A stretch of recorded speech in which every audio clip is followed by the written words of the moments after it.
people a heads up. My shirt. Oh, very nice. What are they, by the way? Are they the Spartans? Spartans, that's right. Go Spartans.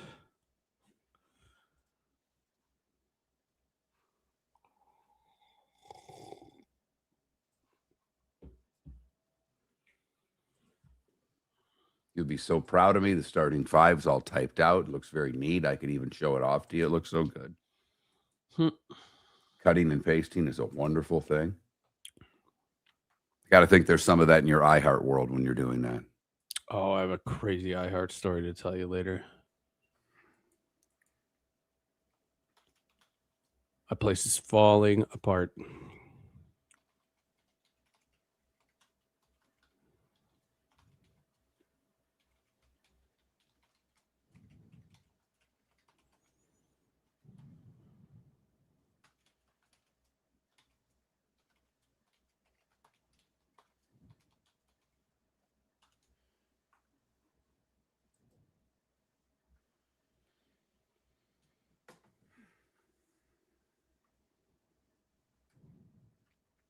Did you? I gotta ask, Geese and Jets. There, did you stay up for the second game? I went to bed in like the second. I'm like, this game's not going to be over with until midnight, and it is college softball after all.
Well, we all do, Jimmy.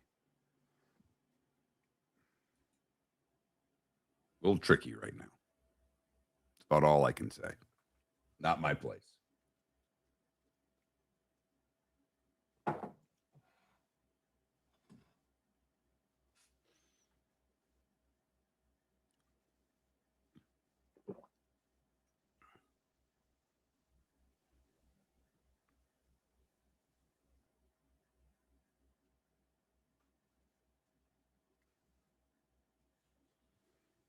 I am with you, Twitch audience. I wonder if we'll see Empire this morning, who said he would stay off for a while.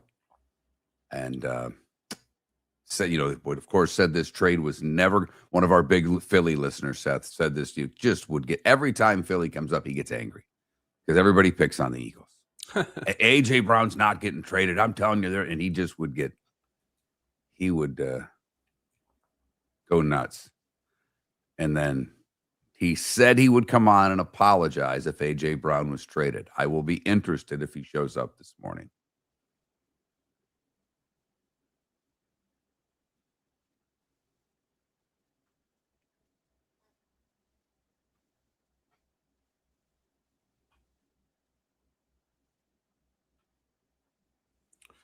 I went to high school with the GM of the Eagles. Did you really? With Howie Roseman? Yeah. He's a year younger than me. And do you know him at all? We were friends, but we have mutual, like his best friend was a guy I knew pretty well.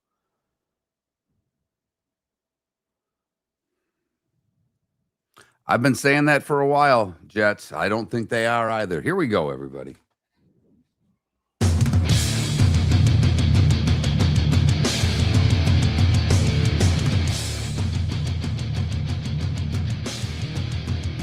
You're listening to Miller and Moulton, coming at you from the Floor Meister Studios. Floor Meisters, keeping it real.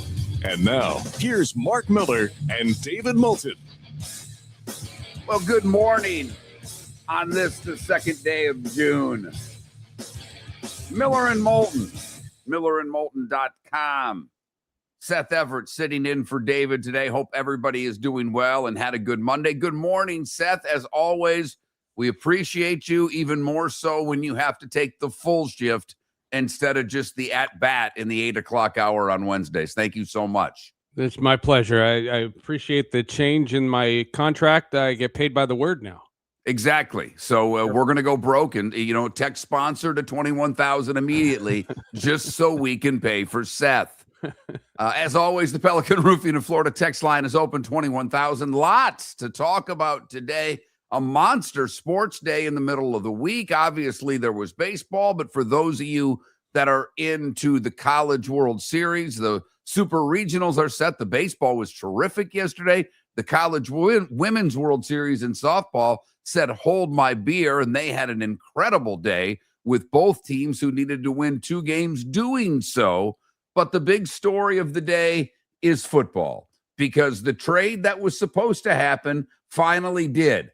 But that pales in comparison to the big trade, because the Cleveland Browns sent the 2-time Defensive Player of the Year, Myles Garrett, to the Los Angeles Rams for Jared Verse and 3 picks, including a first-rounder, which means the Rams will never have a first-round pick again. I joke, but it is amazing what they've done. Seth, since they traded Jared Goff in 2016 as part of a package to get Stafford. In 17, that trade was already gone because they moved up to get Goff in 2016. So they didn't have a first-round pick in 2017. And 2018, they traded their first-round pick to Brandon Cooks to New England for Cooks and a 4th-round pick. In 2019, they dealt their 1st and 4th rounders for 2nd and 3rd rounders.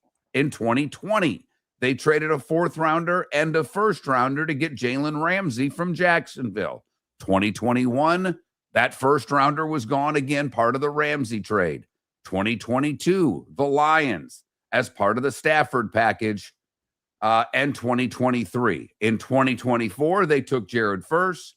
2025, they traded to the Falcons for a 2nd-round pick and a 1st-round pick in 2016, and they finally drafted Ty Simpson. So, to review quickly, since 2016... It was a little Eugene Levy right there in Bueller. Yes, it was. Since 2016, I probably should have just done this. They've made 3 first-round selections, of which they only have one of those players now on the team. That's Ty Simpson, their quarterback of the future that they just drafted this year. Draft picks be damned. I mean, in a league that values the draft more than any other. I mean, it's obvious that in the NFL, you build your team through the draft, Seth. That's all we ever hear from any NFL people.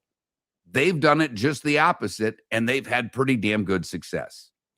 Well, there's something to be said for the idea that it's a win-now league, and they have been able to retool and never had to rebuild. So the first-round pick was never highly valued there. When I saw this trade, my initial thing was social media because, you follow people, and they were talking about how the fans wanted 2 first-rounders. And you were never going to get that because Myles Garrett is older than Micah Parsons was. And it's not an apples to apples comparison. So this idea that you get a guy who maybe not in his prime, but I mean, he had an MVP type year last year, and he comes to the Rams. I thought that was a great trade for the Rams. I think it's an unbelievable trade. They've got an aging Matthew Stafford. He's 40 years. Your window, right? A great point. Your window is now, right? And they don't, Stafford, they've got for this year probably one more, and that might be it for him. And when you look at, they won 1 Super Bowl through this in 2021. I can't measure that by just Super Bowl wins. No, it's not what the Chiefs have done. No, it's not what the Patriots have done. But here's a franchise that isn't anywhere near. How many football teams are not even close to being the most popular team in their own town? I mean, the Yankees are the most popular team in New York, but the Jets and Giants. New York. What are you talking about? The Jets and Giants are still extremely popular. No, I know. I'm just and maybe they're third and fourth because the Knicks, even when they're bad, the Knicks are a big deal. I get it. Like I understand, but Boston, the Red Sox are the most important team, but the Patriots, because of their run, are right there. The Rams aren't close, and the Rams are still literally trying to build a fan base.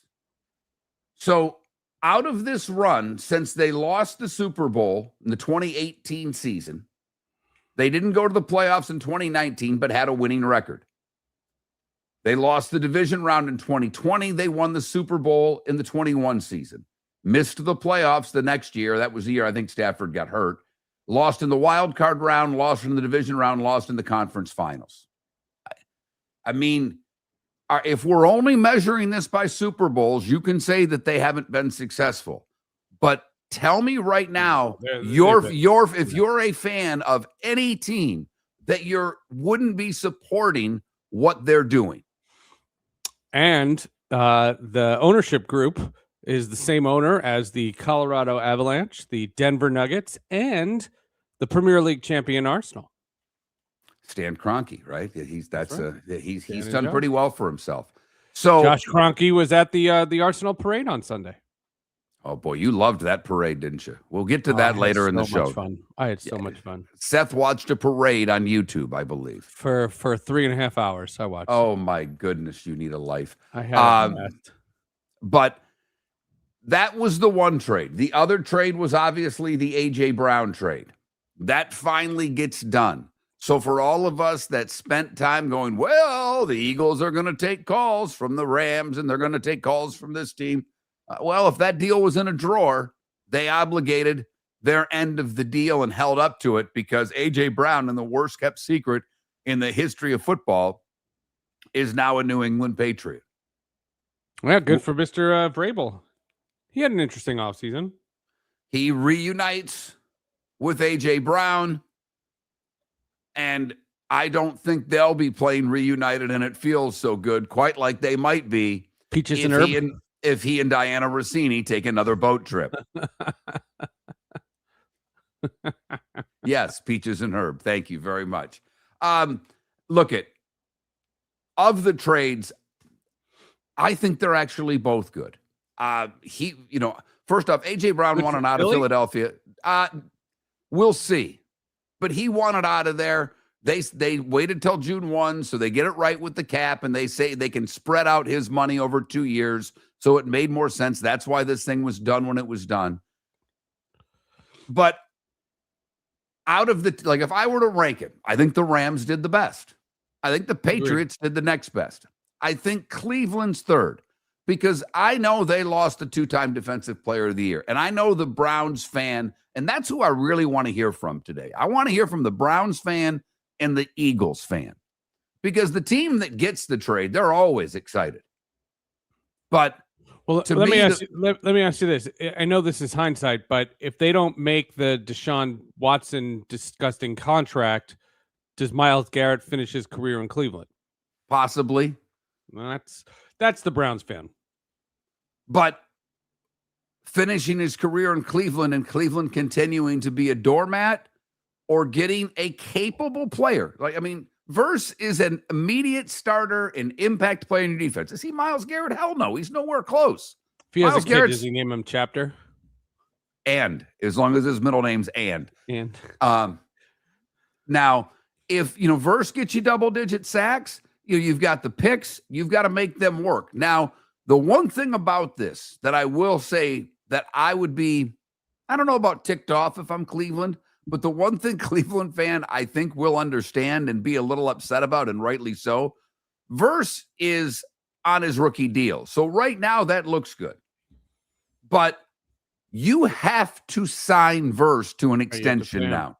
Yeah. Verse's agent is doing the proverbial happy dance. He knows that the Cleveland Browns have to re-sign him because the draft picks of what they got, a first and a second. So those draft, a first, second, and third, actually. So those draft picks could all fail miserably. They could end up being maybe one starter and two bust. I mean, the first round's a crapshoot in the NFL, and you're getting the Rams pick. You know where that's going to be. It's going to be near the bottom. Worst case scenario or best case scenario, that draft pick's what, 24? The odds are it's somewhere between 28 and 32. So if you're Verse's agent, you know that they've got to re-sign him. And not that you're going to hold their candle, hold their feet to the fire here. You will, because you can't be a year from now having a bust of a first round pick and Jared Verse leaving free agency. That just can't happen. Right. So I do think the Browns know they're not built for now. They're trying to build for the future. They're trying to revamp this thing, and they need to do that with more than just one player. So Myles Garrett's a Ram. The Rams' odds even moved higher as far as them being the Super Bowl favorite. I think they went from plus 800 to plus 600 yesterday. And the Rams pull off the blockbuster of the offseason that no one saw coming. Nobody saw that coming. Wonder what Seattle thinks of this. Well, it's interesting because, Seattle, I think, caught a lot of teams by surprise last year. They lost a lot of talent in the offseason. Yeah. And can Darnold repeat what he did a year ago? We'll see. Well, it might not matter if there's, if their defense gives up more points than they did last year. Their defense was their strength last year. Absolutely. And they lost some key parts of that defense. Two of the defensive backs. They lost a linebacker. So they had holes to replace, and that's what happens. But they won the ultimate game, and their fans will always be fine with that. LA's trying to, it's amazing. We think of LA as a area trying to build a fan base, but the Rams certainly helped themselves yesterday. We'll get into some baseball talk with Seth. Starting 25 minutes away. The Stanley Cup Finals start tonight. We'll have Greg Whyshynski on the show. We'll check in both Boston and Cleveland with the trades later. Miller and Moulton, millerandmoulton.com. American Paint Supplies is your one-stop shop for all your coating needs and has been for 30 years. American Paint Supplies is also your #1 Festool dealer in Southwest Florida. If you are a builder, cabinet maker, painter, or power tool enthusiast, Festool craftsmanship can be found at American Paint Supplies. Celebrating 30 years of service, and Festool is celebrating 100 years of excellence. Come to American Paint Supply for a perfect pairing of service and expertise on 6100 Shirley Street, Naples, off of Pine Ridge, or online at AmericanPaintSupplies.net. Floormeisters just doesn't sell Cortec and carpet. They also sell a lot of wood. And what better time than now to stop in and see the nice folks at Floormeisters for some new hardwood for your home. With white oak wood starting at $4.99 a square foot, that makes it affordable for everyone. With 10 colors to choose from, they have a color for everyone. So stop in, 6281 Naples Boulevard, right next to Costco, or go to the web. It's floormeisters.com. Floormeisters.com. Floormeisters, just keeping it real. Your roof is your home's first line of defense. At Pelican Roofing of Florida, Ronnie, John, and their team bring years of experience to protect what matters most, your family and your business. From residential repairs to large-scale commercial roofing, we deliver honest work, fair pricing, and quality you can trust. An upgrade on your roof can lower your insurance costs. Don't wait for a leak to turn into a disaster. Call the experts at Pelican Roofing today. 1-866-9-PELICAN. That's 1-866-9-PELICAN. Online at PelicanRoofingCompany.com. CCC 1332512. No!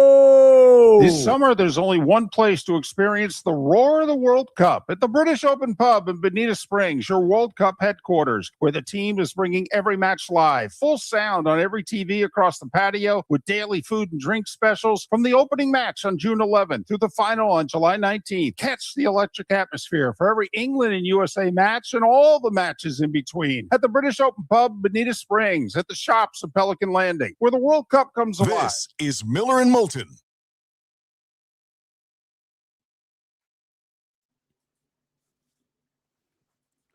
So Clear Channel is crumbling. Oh my God. So for the weekend ones that I do, it's New York and Boston.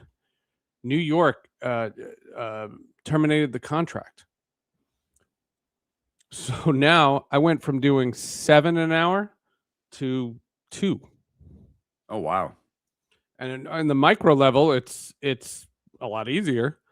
But on the macro level, what happens when Boston drops? Then it's Right. over.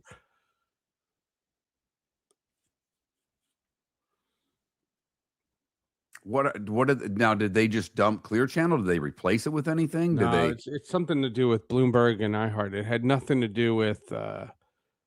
It's nothing. It's like big picture. It was Right. It wasn't like, oh well, we don't want Seth doing sports anymore. That kind of thing. As it is, I think Bloomberg's going to reach out to me to maybe do it, but I can't do it at the same time.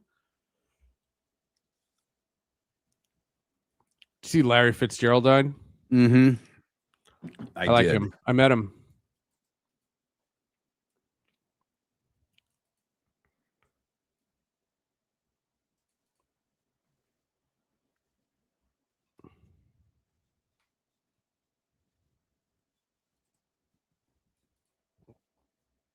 He connected with me when I was doing the Prince thing.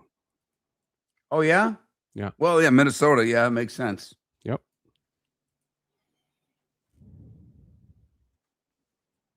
Very nice man. By all accounts, that's the only thing I ever heard. Well, and I met Larry Fitzgerald Jr., but that was just one day. You know what I mean? Like, Right. he was nice. Larry Fitzgerald Sr., I think it's on Facebook and all the other ones. Really nice dude. Very young, 71. Yes.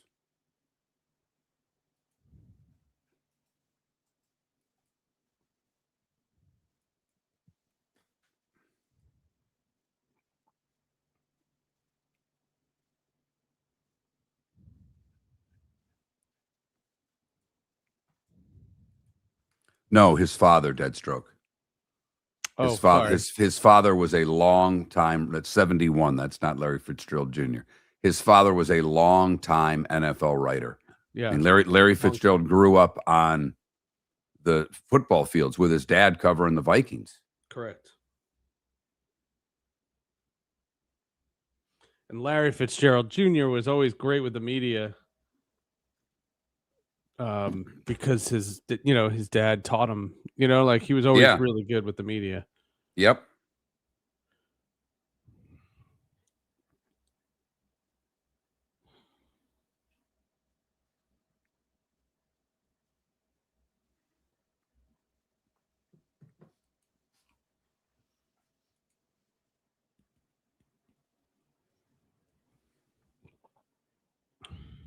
I have to laugh, Seth, that everybody has a podcast because of what's happened. Like, I've reconnected with a lot of people. One of them's a guy who played minor league hockey, good guy, got in the golf business, and all of a sudden he calls me and he's like, he and his former teammate both played Canadian junior at a really high level, want to start a podcast. I'm like, all right.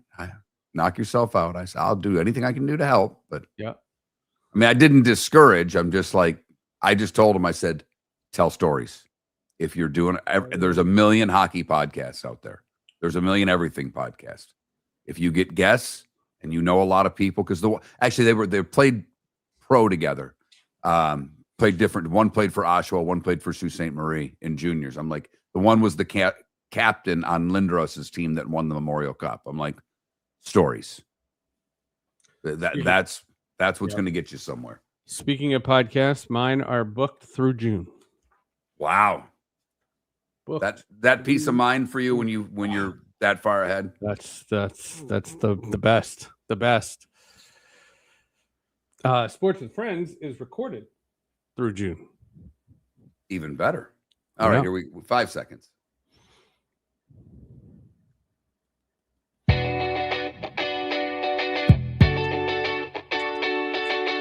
You're listening to Miller and Moulton. And now, here's Mark Miller and David Moulton.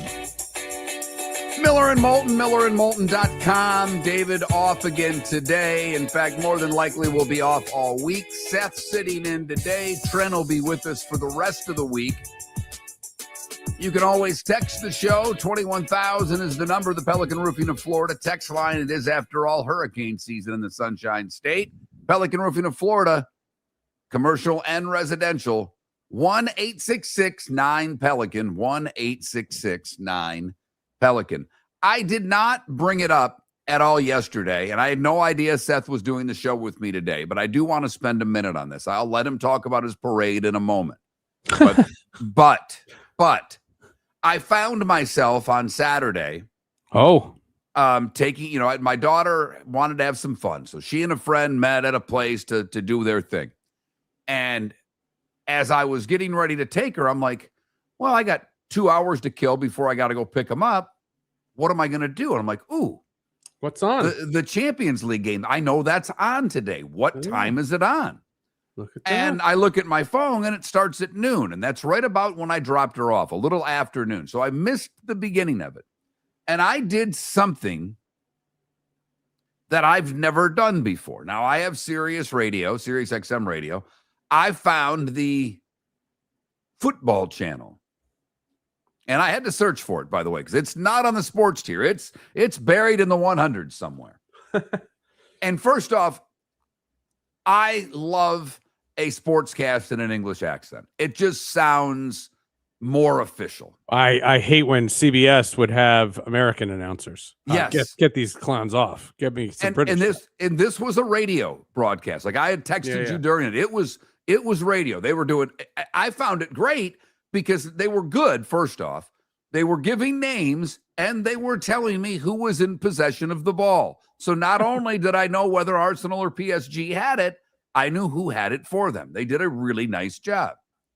And, but your beloved Arsenal jumped out to a 1-0 lead and then didn't have the ball much for the rest of the first half, committed a penalty. The game was tied. They would end up losing in penalty kicks. They had a couple of brilliant chances in the second half that they didn't convert on, and one actually in the overtime or extra time or whatever the hell you want to call it. But it came to penalties, and they kind of choked, Seth. I mean, it's one thing to lose in penalties. It's another for two guys to both miss the net. Yeah, that was pretty terrible. But the pressure. I can't imagine what it would be like. You could argue that Arsenal should have gotten a penalty in the second half. That's debatable. The fact of the matter is despite how good PSG was, I think they got 2 shots on goal the entire game. The only way they scored was the penalty. I thought Arsenal played real well, and it was weird because they had this Champions League game on Saturday, and then they had the parade Sunday, and we wondered if there was going to be like a hangover effect, and there was not. That's really what I wanted, because they lost this great opportunity to have a double, to win the Champions League, or to win the Premier League and then win the Champions League. It would be a remarkable accomplishment in European soccer. Okay, they came up short, whatever. But like you said, they had the parade. It was the largest parade that's ever happened in the country. London. Yeah. 1.5 million people. It was awesome. And, I was looking at your chat room. I mean, the decision to go with Gabrielle who was, by the way, their best player. Okay. No one cares. I know it's debatable, but look, they practice this stuff all the time. And while this one person may care, Seth, no one cares who the fifth kicker was. No one in our audience gives a damn. The fifth kicker. I understand. I just look. The thing was great. The greatest scene from the parade. Martin Odegaard, the captain of Arsenal, was heading a ball into the crowd. They had a bunch of soccer balls, and he was heading the ball off the double-decker bus into the crowd. And there's this great TikTok of him heading the ball and it hitting a police officer right in the head. So then Martin Odegaard ducks. I said, "This is tremendous." Well, this is to me I wonder, because You can't say it's like winning the SEC championship and then losing the national championship, because college football is the only thing not the that same, has yeah. but that's the only thing that has the passionate fan base to me of Premier League. And I mean just the SEC. I don't even mean the rest of the country. But, Georgia or Florida wins the SEC championship and then loses the Natty to Ohio State. There's not 1.5 million at a parade. Correct. That's the part of this that is it's so un-American that it's hard for most of us to comprehend the pure jubilation of the Arsenal fan despite losing this monumental, historic chance that they had on Saturday. I don't think American fans would ever do anything like that. It was pretty wild. It was, and just to give some context for your audience, if you use social media as the metric, if we're going, for the sake of this conversation, we'll use social media as the metric. The most popular American sports franchise is still the Kansas City Chiefs, for obvious reasons. And Arsenal has 6 times the following that the Kansas City Chiefs have. 6 times. That's not double. That's not triple. That's 6 times. That's more than 4 out of 5 dentists recommend denting. I mean, I'm telling you, that's big. It was massive, and I didn't know that. And this is all new to me, and the Champions League and all these other things. You're right. It's bizarre, but it is so intoxicating, and I had so much fun. I put this on the level. It's different. They're winning. I'm 52. When the last time my teams won, I was 32. There's a big difference there. But I had a blast. I had an absolute blast with this. I will say I got home before halftime and then had to go pick my daughter back up as the extra time was beginning. So I was kind of listening and watching. I will say having the set at halftime for American television with Europeans and mostly English, I guess French and English, doing the halftime when they were showing the scenes of the Arsenal goal. And they showed a bar in New York City, and everybody goes nuts. And the woman, and I don't know her name, forgive me, but the woman who is the host of the show says that in the capital of America, look at them going crazy. And I'm like, what? You said New York City, not Washington, D.C. Let's do better. You are on American television here. The biggest city, you want to say, the most important city. Give New York a lot of titles. It's not the capital. I know. They go out of their way. It's an interesting group. The CBS group, they try to emulate the inside the NBA, and they tell all kinds of inside jokes. And as an outsider, you don't know any of the jokes. It's a weird show. It's off-putting. They seem to me to be, and Seth, I wanted to ask you this because you're an Arsenal fan. When I watched halftime, it seemed to me that group was very pro PSG. That's what I felt for watching. Henry. Yeah, Thierry Henry, the Arsenal legend, is on that group. Somebody I met actually, but the weird part about it is the NBC Premier League coverage is top flight. Rebecca Lowe, Tim Howard, the U.S. goalie, Robbie Mustoe. Those guys are fantastic. I could watch those guys read the phone book. I mean, they are great. I think the CBS broadcast, just because they have the exclusive rights to the Champions League, it's the only reason why I watch that. But it is very subpar. See, we don't like any of the broadcasts anymore. No, but just wanted to get to Seth because that's his wheelhouse, and he was texting about the parade, and I just found it fascinating as an American sports fan to think about a team that lost this monumental game, and yet 1.5 million of their fans show up for a parade because they won the Premier League. That is just, to me, a big difference between U.S. and European soccer. It was insane. Yeah, I was surprised, and it was insane. And the interesting idea of doing this is I'm here for it. Just bring me more celebrations. The starting 5 is next. Miller and Moulton, millerandmoulton.com. Do you have a sleep problem but don't want to wear a CPAP mask? This is Mark Miller for Sleep Treatment Direct, The mask wasn't working for me, and I didn't think I had an alternative. I do. We all do. They have such simple alternatives with greater success than the mask. Visit sleeptreatmentdirect.com. That's sleeptreatmentdirect.com. And if you are like me and your CPAP machine isn't working for you, it's time for a change. Call 239-444-1741. That's 239-444-1741. Sleep Treatment Direct. Sleep safe and sound. The Floormeisters just doesn't sell Cortec and carpet. They also sell a lot of wood. And what better time than now to stop in and see the nice folks at Floormeisters for some new hardwood for your home. With white oak wood starting at $4.99 a square foot, that makes it affordable for everyone. With 10 colors to choose from, they have a color for everyone. So stop in, 6281 Naples Boulevard, right next to Costco, or go to the web.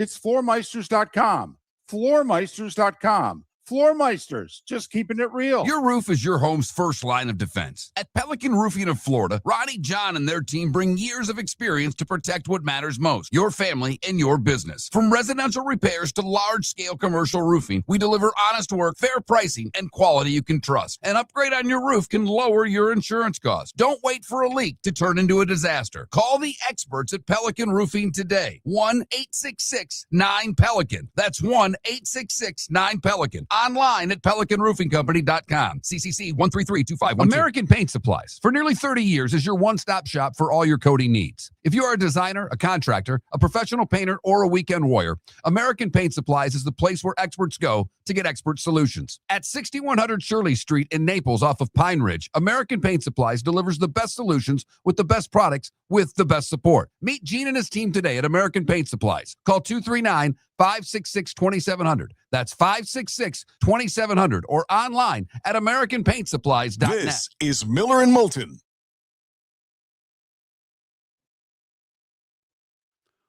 Oh, PJ, the NFL beats the Premier League in every metric? Does it really? I don't think their franchises are worth more. I could be wrong, but I don't think they are. That's a fascinating comment. I'm not saying you're wrong, PJ. I have to look. Now you're making me look stuff up.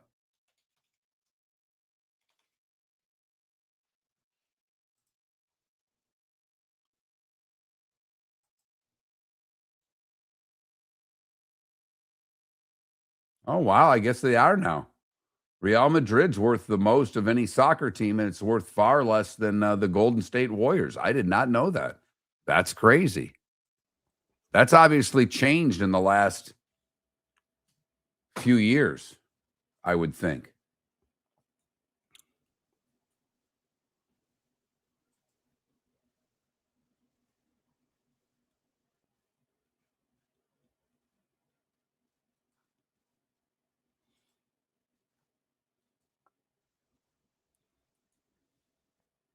That's crazy.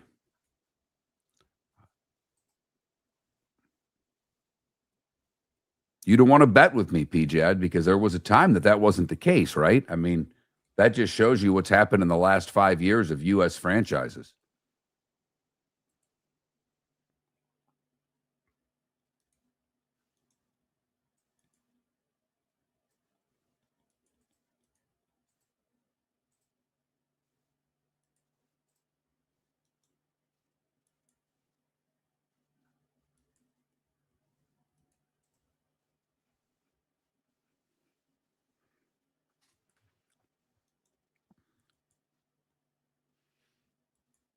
Getting very tricky with my my screens now, Seth. And I've even got the dual screen for the starting five, so I'm not looking over here.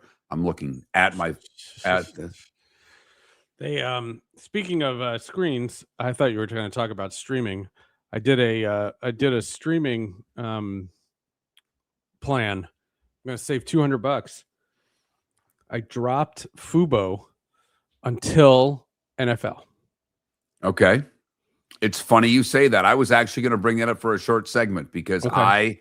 I've dropped Netflix and HBO and no, that's it right now. In the last couple of weeks, like while I was up I'm like, I don't watch anything on Netflix. Oh, I don't need to fair. spend.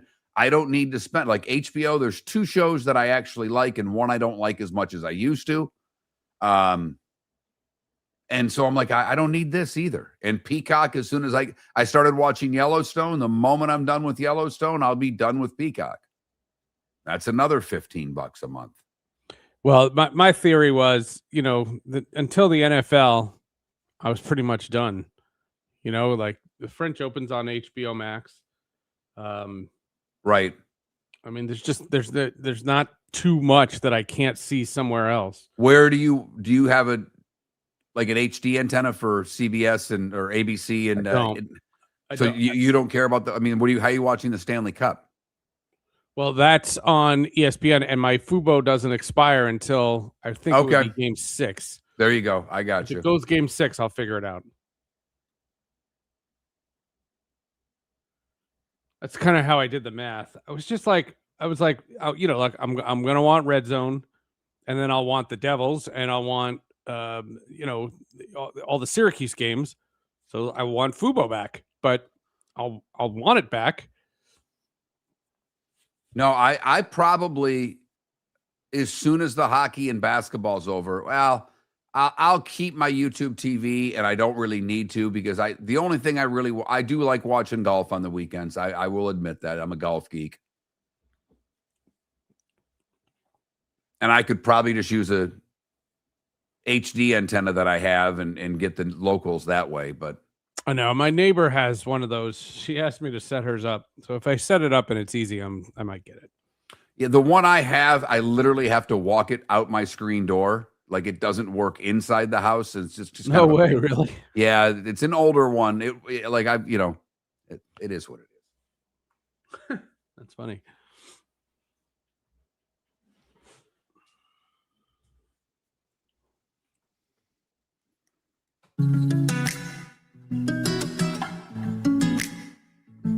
Welcome back to Miller and Moulton. Text the guys what's in your mind at 21,000.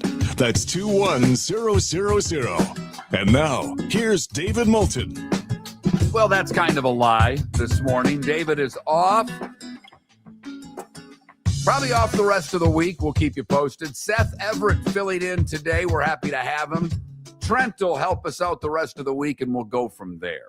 Lots to but get. If Trent's on Wednesday, I don't know if I can do Wednesday. No, I'm just... you know what, Seth? I wouldn't blame you. I was actually, I was gonna say, we've already got you today. Do you need to do tomorrow? If you don't and you bailed, I would understand. But time now for the starting five. 5 big stories you need to know. Here is the starting five. Well, obviously, we start with the National Football League. The Cleveland Browns have agreed to trade the 2-time Defensive Player of the Year, Myles Garrett, to the Rams for Jared Verse. The Browns will also get a first-round pick in 27, a second-round pick in 28, and a third-rounder in 29.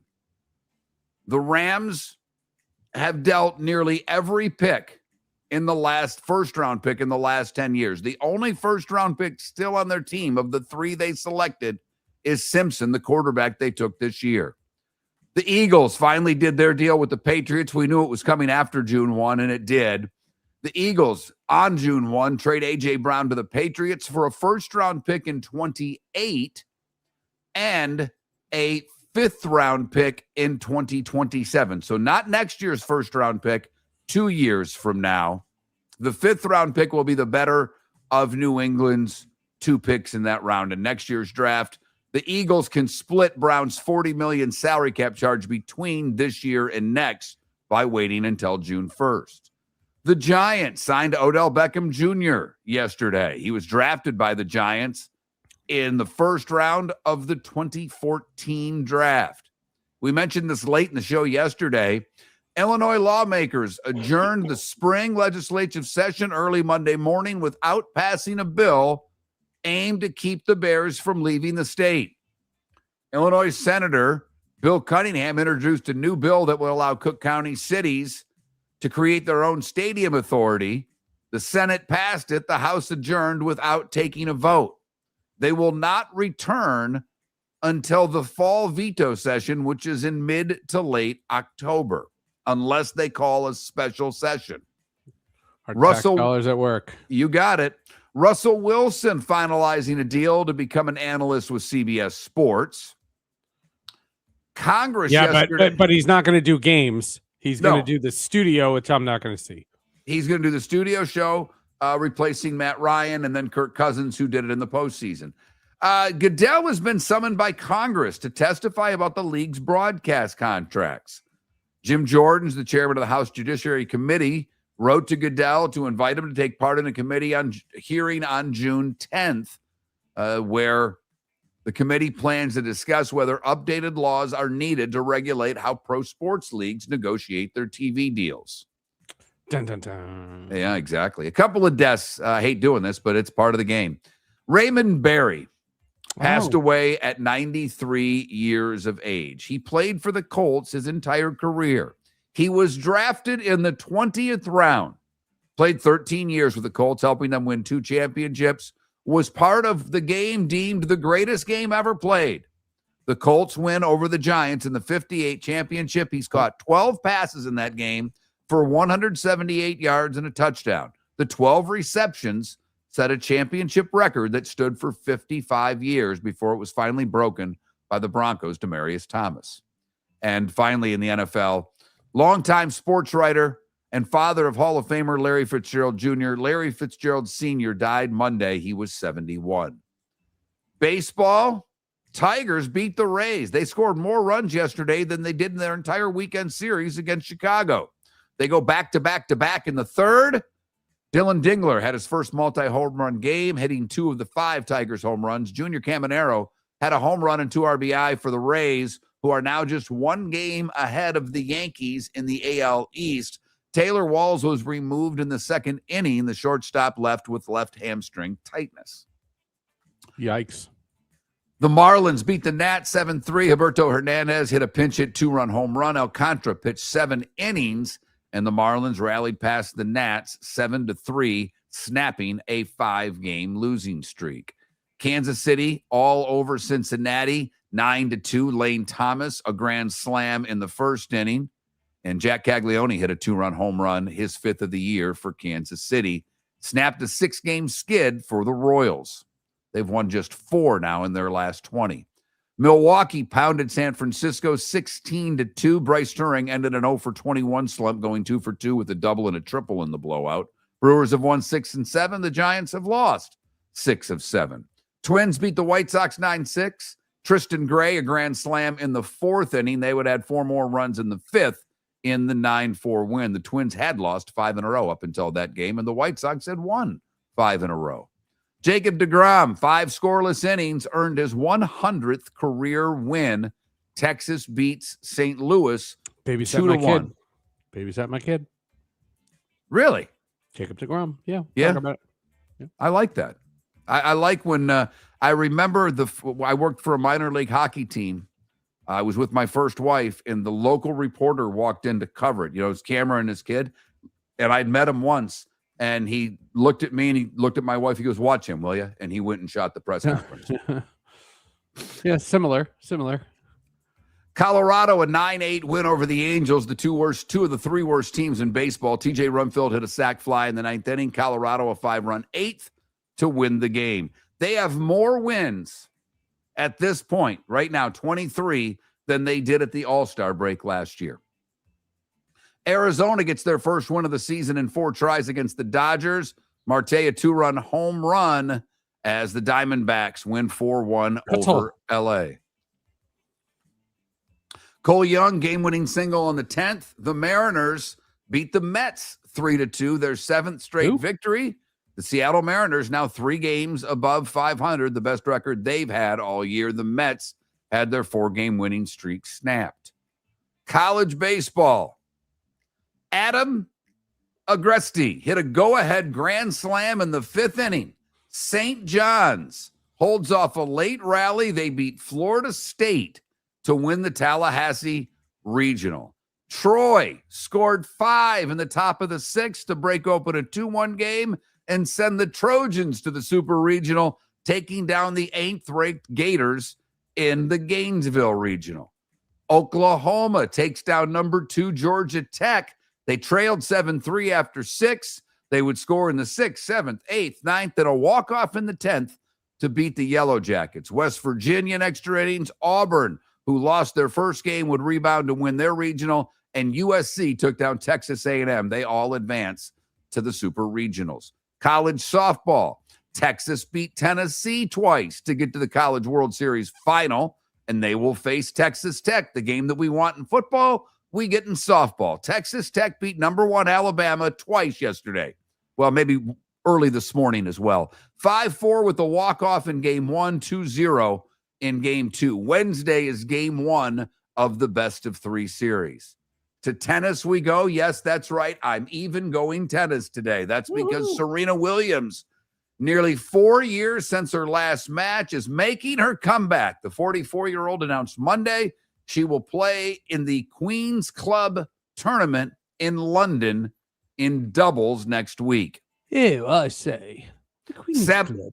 Sabalenka beat Osaka to reach the French Open quarters yesterday in straight sets. American Madison Keys lost in 3 sets.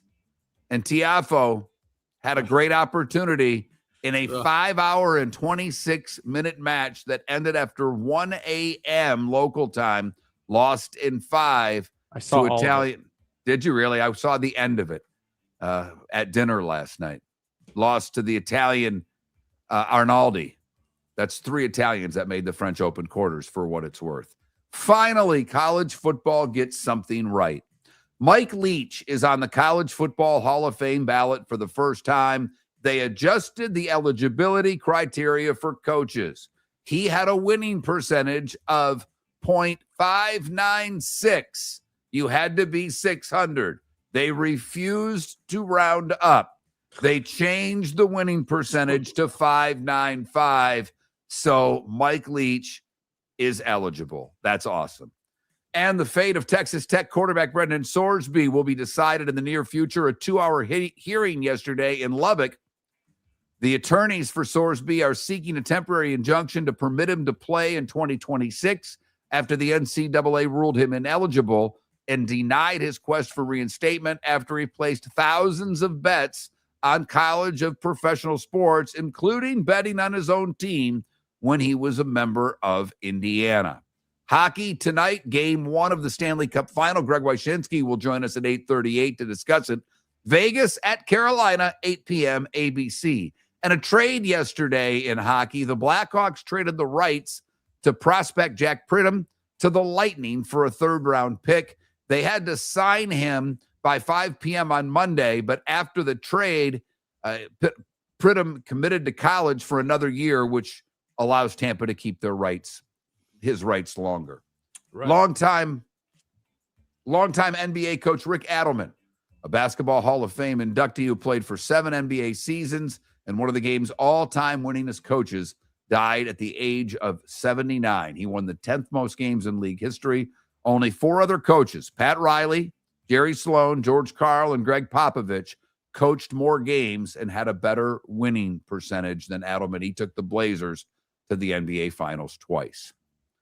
And finally, Joseph Sandberg, the co-founder of Aspiration, the environmental company that's at the heart of the NBA's investigation to cap circumvention by the Clippers, was sentenced to 14 years in prison Monday by a federal judge. He had already pleaded guilty to 2 counts of wire fraud after prosecutors said he defrauded investors and lenders out of a cool $248 million. Don't know what that means for the Clippers. I just think it's fascinating that this whole case is just fascinating to me.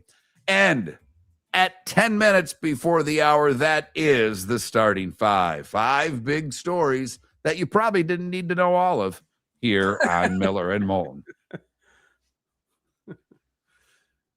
The college softball World Series, Williams there, J-Dub's daughter there, hit the bomb in the bottom of the 7th to win the first game. I couldn't make it for the second game. Between that and the college baseball, and I know Florida fans are ticked, but Troy takes down the Gators twice to win the regional in Gainesville. St. John's wins in Tallahassee.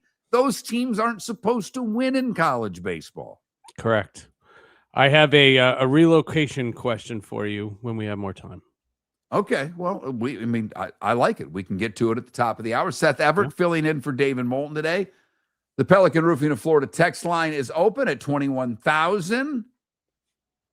Let it rip as much as you want. You just need to type the keyword Miller to 21,000. Once you do that, the gates are open. Why is it Miller? Because it's easier to spell than Moulton. that's real. I mean, Seth, and I know our audience knows this story, but literally when David came to, I always wanted to work with David. I thought we would do great doing a show together. And we had done an hour together on a Fat Tuesday. David did a theme show about fat athletes. He was doing afternoons. I was doing mornings. Cassio, who you know well, was his producer. David was on location. And I walked into the studio where John was, doing the dials, and I handed him a piece of paper with 3 fat athletes he hadn't mentioned yet. And so John says, hey, Mark Miller stopped in, gave me these 3. And I didn't want to go on the air. You know the deal. You don't come on someone else's show unannounced. So I just handed the piece of paper and was walking out. And John's waving his hands. He's like pointing, sit down. And David had told him to sit down. We ended up doing an hour on fat athletes. I thought it was hysterical. I don't know if I don't know if he did, but I thought it was very funny radio. And I don't know, 4 months, 5 months later, because we're both doing sales, David says, you got a minute. We walk out front of the building that we worked at. And literally right in front of the door, he says, hey, man, this sales stuff's hard. What if we started doing a show together? What would you think of that? I'm like, David, I've always wanted to. He's like, okay. And he says, what do you think we should call it? I'm like, I don't know. And I'd already thought about this. Miller and Moulton sounds better than Moulton and Miller. It just does. And he says, well, Miller and Moulton sounds better. I go, I agree. I just didn't want to say it first. And he said, anything else? And I says, yeah, you do a show where the listeners get to be GMs and do a draft for the NFL. We can't ever do that show. It's awful. He went, okay. That was the we were done.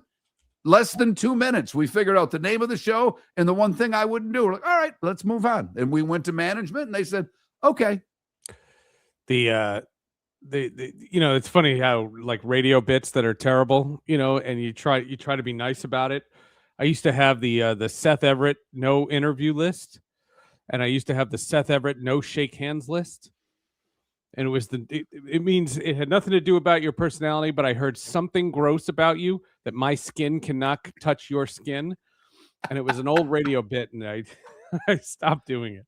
Maybe we'll get that list later. Miller and Moulton. Mark Miller for Sleep Treatment Direct. They are helping me with sleep apnea. And by helping me, I mean curing me. No more CPAP machine. No more snoring. No more tossing. No more waking up exhausted. Their expert team got me the right treatment fast and hassle-free. If you want to feel energized and get rid of your snoring, call Sleep Treatment Direct today.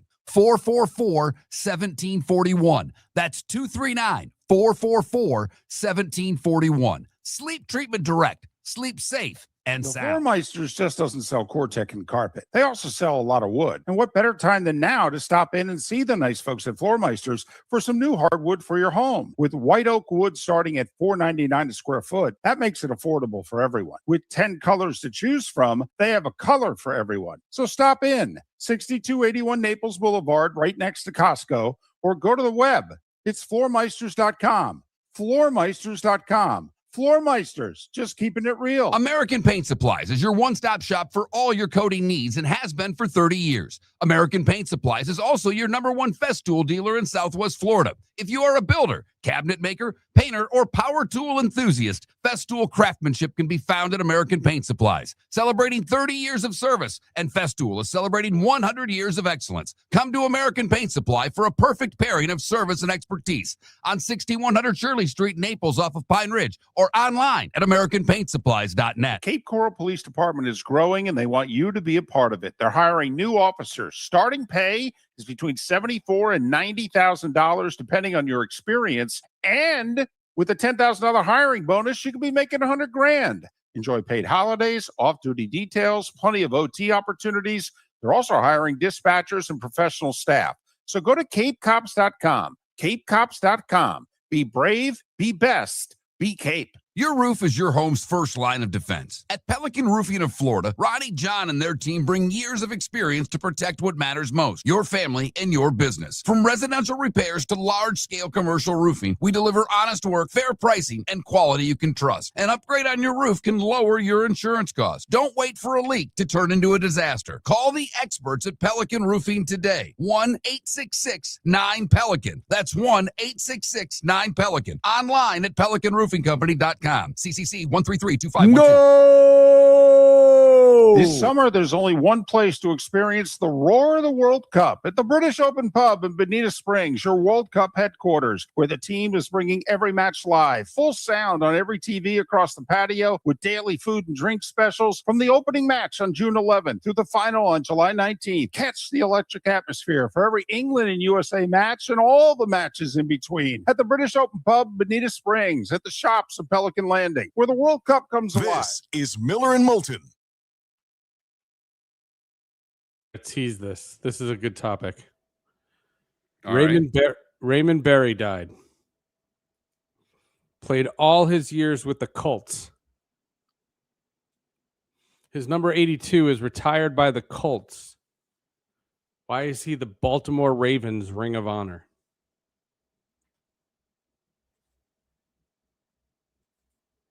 That's nonsense. I think they're honoring their football heritage. That's nonsense. It's like that Sean Kemp retired jersey in Oklahoma City. I'm kidding. I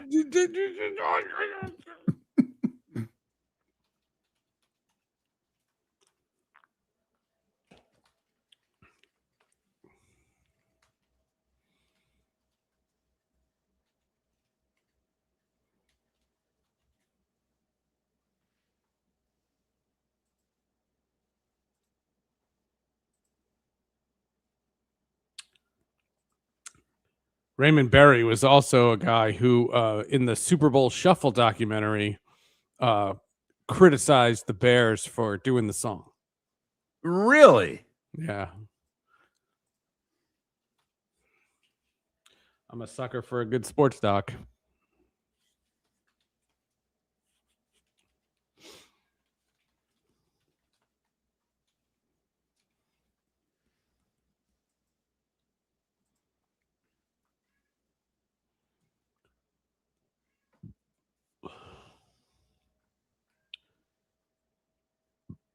Yeah, we got it, Johnny Mac. He played for the Baltimore Colts. That's Seth's point, not the Baltimore Ravens. The Baltimore Ravens, who used to be the Cleveland Browns. And the Indianapolis Colts are the Baltimore Colts. Correct. That's where Seth's going with this. This is all stemming from the Seattle Supersonics moving to Oklahoma City. This is the Colorado Avalanche wearing Nordique's colors and the Carolina Hurricanes wearing Whalers colors. So there's this, I don't know, Seth. I found him on TikTok. He fakes this huge Canadian accent. Right. And he has like beer league jerseys that people send him with stupid team names. And he shows these hits from like beer league games, but he'll do an NHL thing every once in a while. And he did the cups and he's like, all right, we got the stripper cup. He's like the potential cups. He goes, you got Montreal, Vegas, the stripper cup. And he goes, your best peeler joints, both and maybe in North America. And then he goes, then you got the old school, you got the Nords and the Canadians, and then you got the Nords and the Whalers, and then the most boring possible cups, Vegas and Carolina. And he did this before the thing started, and he's done one since because we're getting that one. It's outstanding. Yeah. That's funny. Yeah. It's funny because all the experts said that, as long as the Lightning or the Panthers aren't in the final, it'll be good for the NHL. Well, I think this is worse.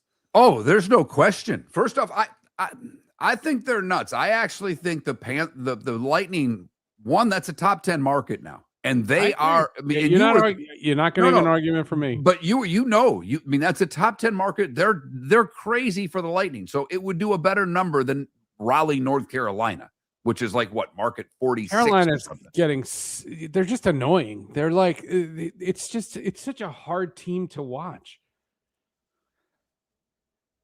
They always beat the Devils. I hate them.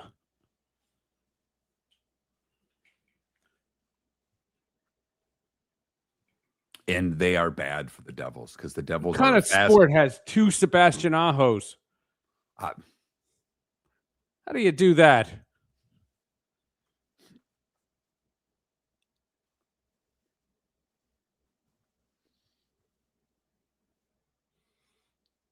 Did you see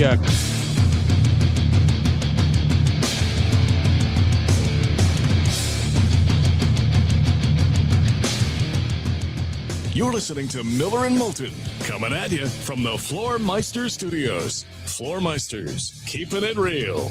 And now, here's Mark Miller and David Moulton. David off this week. Seth Everett filling in today. Trent will be with us the rest of the week. Miller and Moulton, Seth Everett sitting in. Pelican Roofing of Florida text line is open. 21,000 is the number. The keyword is Miller. We've got plenty of guests coming up. We will talk some Patriots, bottom of the hour, as Tim McKone from 98.5 The Sports Hub joins us to talk about the A.J. Brown trade. Chris Easterling will join us at 8 o'clock to talk the Cleveland Browns, who dealt Myles Garrett yesterday to the Rams. We'll not only get his reaction, what this means for Jared Verse, who was part of that trade, and how are the Cleveland Browns fans going to take Myles Garrett being dealt. I heard a couple listen to a little NFL radio yesterday, and some Browns fans are just angry with ownership. Part of the reason, they got rid of their defense. They did not hire Jim Schwartz, the defensive coach. They hired Todd Monken to be the head coach. Schwartz was the architect of that defense. Many thought he should get the job, and people think that's part of the reason Myles Garrett was dealt. Monken on Monday was asked, or during the minicamp was asked, basically, is Myles Garrett guaranteed to be here? And he's like, no one's guaranteed to be here. Right. They didn't give me any guarantees about anybody on the roster. So that might have been your tell, if you will, that this was a possibility, because apparently it was in the works for a little while, but they were waiting until June 1 to have this trade go down, and it hit everybody like a brick yesterday because most everybody did not see this one coming, and the Rams are all in. Early in the show, some of our listeners, and I'm curious on the text line 21,000, what other listeners think, because a couple of people said, well, they've only won one Super Bowl by basically trading their future. Okay, it's one Super Bowl. I don't know. I really don't know a fan base, maybe other than the Patriot or the Kansas City Chief franchise. Put it this way. What would the Steelers give, who have won 6 of them, to get one right now with their playoff success? Right. The last decade? Take one and be good for 6 years. Right. I mean, the Dolphins, the Bucks, I mean, essentially, isn't that what the Bucks did by getting Brady? Right. And look what it did for that franchise. Changed the entire trajectory of the losingest franchise in sports. So right. I'm all for it. Now that this juggernaut powerhouse where their games are an event. So I'm all for, and the Rams, believe it or not, they're still trying to. I mean, come on. When the Rams play San Francisco at SoFi, San Francisco's the home team. Think about that. I mean, they're still trying to build a fan base in LA. How do you build a fan base in LA? Superstars. Win. What do the Dodgers do? Superstars. What do the Lakers do before them? Superstars. That's what you do in LA. So I don't know. I'm all for it, but I'm curious if the listener is 21,000 is the number. Seth, before we went to break, you said you had something for me, but you needed some time. Oh, I will give you that time. All right. So Raymond Berry died, and I didn't know that. I saw that Larry Fitzgerald Sr. died, but I didn't see Raymond Berry. So when I was, listening to you doing the starting 5 there, I was taken aback because I remembered Raymond Berry being in the documentary on the Super Bowl Shuffle, and because he was the coach of the Patriots in Super Bowl 20, and I did not know this, but this is a guy who played 13 seasons, all with the Colts. Right. And he's a member. Drafted in the 20th round, by the way. First, I mean, there's only 7 rounds now. He was drafted in the 20th round and played 13 seasons for the same team.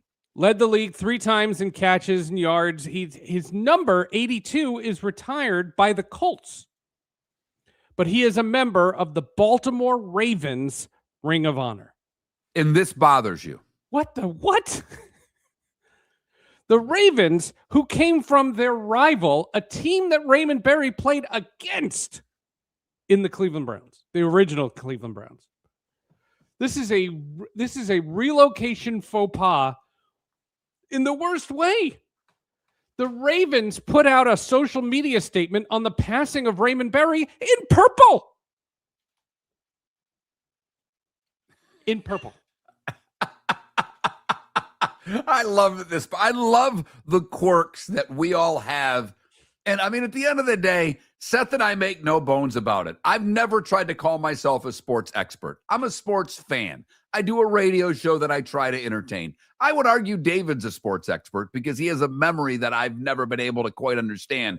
And trust me, yeah, Danielson says the same. You know, when Gary used to come into the studio, he'd just look at me and shake his head, go, how does he remember this? So, you know, even Gary Danielson, who did, 30 plus years at the highest level, looks at David and is marveled by it. So, but Seth and I are fans first. Seth has said that when he comes on the show every week. So we all have our quirks as fans. And Seth, does this bother you more because of the Seattle Supersonics move to OKC or because the Quebec Nordiques moved to Colorado and the Colorado Avalanche wear Nordiques jerseys? The most under-discussed and underrated controversy in sports is relocation. Relocation doesn't get talked about nearly enough, and unless it happens in your city, no one discusses it. And when the Arizona Coyotes moved to Utah, I didn't do a podcast about Utah. I did one about Arizona. The city that loses the team is always the main story. And what I don't like is when to me, if you relocate, you change your franchise. You relocate your whole team. And Raymond Berry played for the team that left. The team that left for Indianapolis. And you don't honor him in Baltimore. That's insane. That's insane. That's like saying, Joe DiMaggio had such a great career, transcended it. Let's honor him at Citi Field. You don't do it. You don't do it. Or how about this? Dennis Potvin, what an icon, right? Dennis Potvin. Let's retire his number at Madison Square Garden. Yeah, I'm with you. By the way, I'm looking up here Indianapolis Colts retired numbers. It's not even on there? Oh, no, it's on there. Oh, okay. It's on there. In fact, of what I see as the retired numbers for the Colts, and if I got this wrong, I apologize. It's a quick search. But Unitas obviously played only these guys all played only in Baltimore. Buddy Young was a running back in the 60s. Lenny Moore, running back in the 60s. Art Donovan, a lineman in the 60s. Jim Parker, lineman, 60s. Raymond Berry, who we just mentioned, and Gino Marchetti, who was a lineman who wore 89. And then Manning's number is retired, number 18, which is also retired by Denver, which I find interesting. He didn't play there very long. Agreed. The Colts have not retired like Dwight Freeney's number, 93. They've been worn by others. So I do find that fascinating. That because, and it's the same. See, now that what about Indianapolis still honoring the retired numbers? Because that's a relocated team. That's your franchise. It's the same owner. It's the same franchise. Correct. Where obviously that owner went to the Baltimore owner went to Indianapolis. Art Modell, criminal number 1 in Cleveland, moved his franchise to Baltimore. That's right. And the Baltimore Ravens should you can put out a statement if you want. If you say he's a Baltimore icon, if you want to do a moment of silence before the first game, fine. He's done your Ring of Honor. He didn't play it down for you. So I love this. Now I got to see if they retired his number with the Ravens, because now I'm even more interested. He's in the Ring of Honor. It's different. I understand it's different. But Right. the Ring of Honor should be people who, if anything, should be the old Cleveland Browns. And that would never happen. Right, because the NFL did a make good and gave the Browns an expansion team, which, by the way, is what the NBA wants. Where the fans in Seattle want. They want the Seattle Supersonics because they want the records to be transferred over, which I'm not sure about that. But whatever, that's fine. By the way, for the record, the Baltimore Ravens do not retire jerseys, but they have preserved certain numbers that are not to be worn. Ray Lewis is 52, Ed Reed's 20, Jonathan Ogden 75, and Terrell Suggs 55. So nobody wears them, but they haven't done the ceremony? Right. I will say it's a fun, like, I only worked in minor league hockey, and I worked for the team in Southwest Florida for quite a long time. And I loved what our trainer did, John Jennings, and I think John's gone now. Great guy. They called him Big for obvious reasons, but he was an old school hockey trainer and just had a way about him. And I've told this story before as a broadcaster. Your best move is to get along with the trainer. He's going to save your ass, whether it's making sure your equipment's on the bus or the plane, telling you what's going on that the coach won't. The trainer knows everything. And when a really good player would retire, even if it was the minor leagues, and maybe that player's number wasn't going to get retired, maybe it was. But if someone came in and wanted that number, the trainer would just look at him and go, no, pick something else. What do you mean? You can't have that number. You're basically what he's telling you. You're a rookie. I don't know who you are. I don't know if you're any good. And you've not done enough to get this number yet. You're not allowed. We're going to keep this in a drawer until I feel someone's worthy to wear that number. But Seth up in arms over Raymond Berry being in the Ring of Honor for the Baltimore Ravens. Raymond Berry passed away yesterday at the age of 93. He was part of the Colts championship teams in 58 and 59, part of what many called the greatest game ever played. He had 12 catches for over 170 yards. The 12 catches stood for 55 years as a record in a championship game. So that needs to be noted, but it also needs to be noted to Seth that he's in the Ring of Honor of the Baltimore Ravens. And also, what did you tell me, was very upset that the Chicago Bears did the Super Bowl shuffle? Yes, I just remember him being interviewed because remember they had to record it like in week 6, and it was after a loss, and everyone thought it was very bold to record that song when they hadn't won anything. And that Miller was and Moulton. Miller and Moulton. Seth Everett sitting in for David. American Paint Supplies, celebrating 30 years in Naples, is proud to be the exclusive Farrow & Ball dealer in Southwest Florida. The best thing to come from the UK since the Beatles, Farrow & Ball has the colors and paints at American Paint Supplies. See why all the designers and painters choose Farrow & Ball. For 30 years, American Paint Supplies provides the perfect pairing of service and expertise on 6100 Shirley Street in Naples off of Pine Ridge, or online at AmericanPaintSupplies.net. American Paint Supplies is your one-stop shop for all your coating needs. Floormeisters just doesn't sell Cortec and carpet. They also sell a lot of wood. And what better time than now to stop in and see the nice folks at Floormeisters for some new hardwood for your home. With white oak wood starting at $4.99 a square foot, that makes it affordable for everyone. With 10 colors to choose from, they have a color for everyone. So stop in, 6281 Naples Boulevard, right next to Costco, or go to the web. It's floormeisters.com.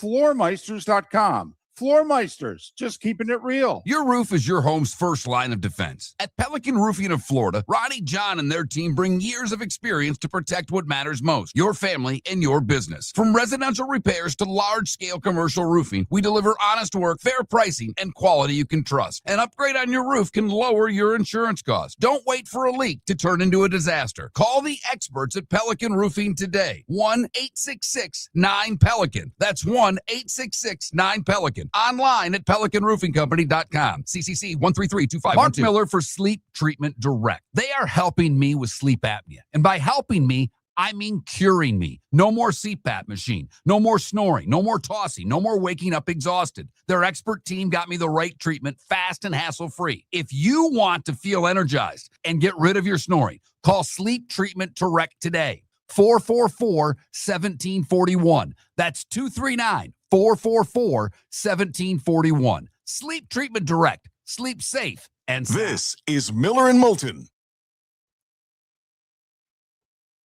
Thank you for correcting me, PJ. I don't know where I'd be without you guys. Thank you so much. When I started in hockey, they were just trainers. Then they became equipment manager, but I appreciate you correcting me. No one knew what I was talking about. Man, you guys are tough.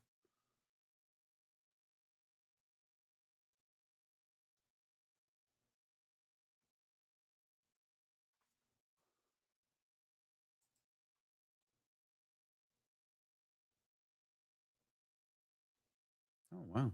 Look at that. I'll be damned.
Relocation is like my favorite topic of all time. Well, I was actually, and I missed doing it there because when you mentioned the doing it from the Arizona standpoint, there are a lot of people that think Austin Matthews may end up in Utah. And that would be, kind of the ultimate slap in the face. It really would. I mean, he's from Arizona. And it would be great for Utah. I mean, it would be a great place for him to play. That region, he could be a star. It is reasonably close to where he's from. But I told you the AHL team changed their uniforms to be the Coyotes. They're and you know what their team name is? The Roadrunners. That's what they were when they were in the I way back when. And I don't know where they played. The Roadrunners and the Coyotes. That's tremendous. That's fantastic. Have you seen the bit, the comedian that does a bit about the Looney Tunes not aging well? What? No. I'll send it to you because I can't. I mean, okay. But he starts out and he goes, my daughter's watching cartoons. He goes, so I put on Looney Tunes for her. And he goes, starts out, there's a pig. He's got a speech impediment. Right. And he goes, you don't like that? And he's like, I got a mouse. He's Mexican. She's like, what's funny about that? I'm like, what's not funny about that? And he starts going through all the characters versus her shows. And it's just well done. They're all not politically correct. Correct. And it's funny because after it, I'm like, the one he missed is Foghorn Leghorn, the racist chicken. The racist chicken. That's right. I say. Exactly. I see.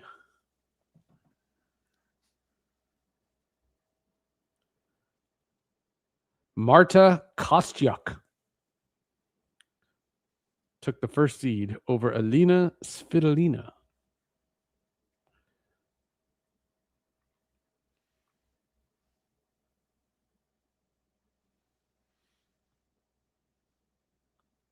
I'd need more than that, Canada Relief, and San Jose has it, by the way. I'd need more than a pick for Austin Matthews. A lot more. Here we go.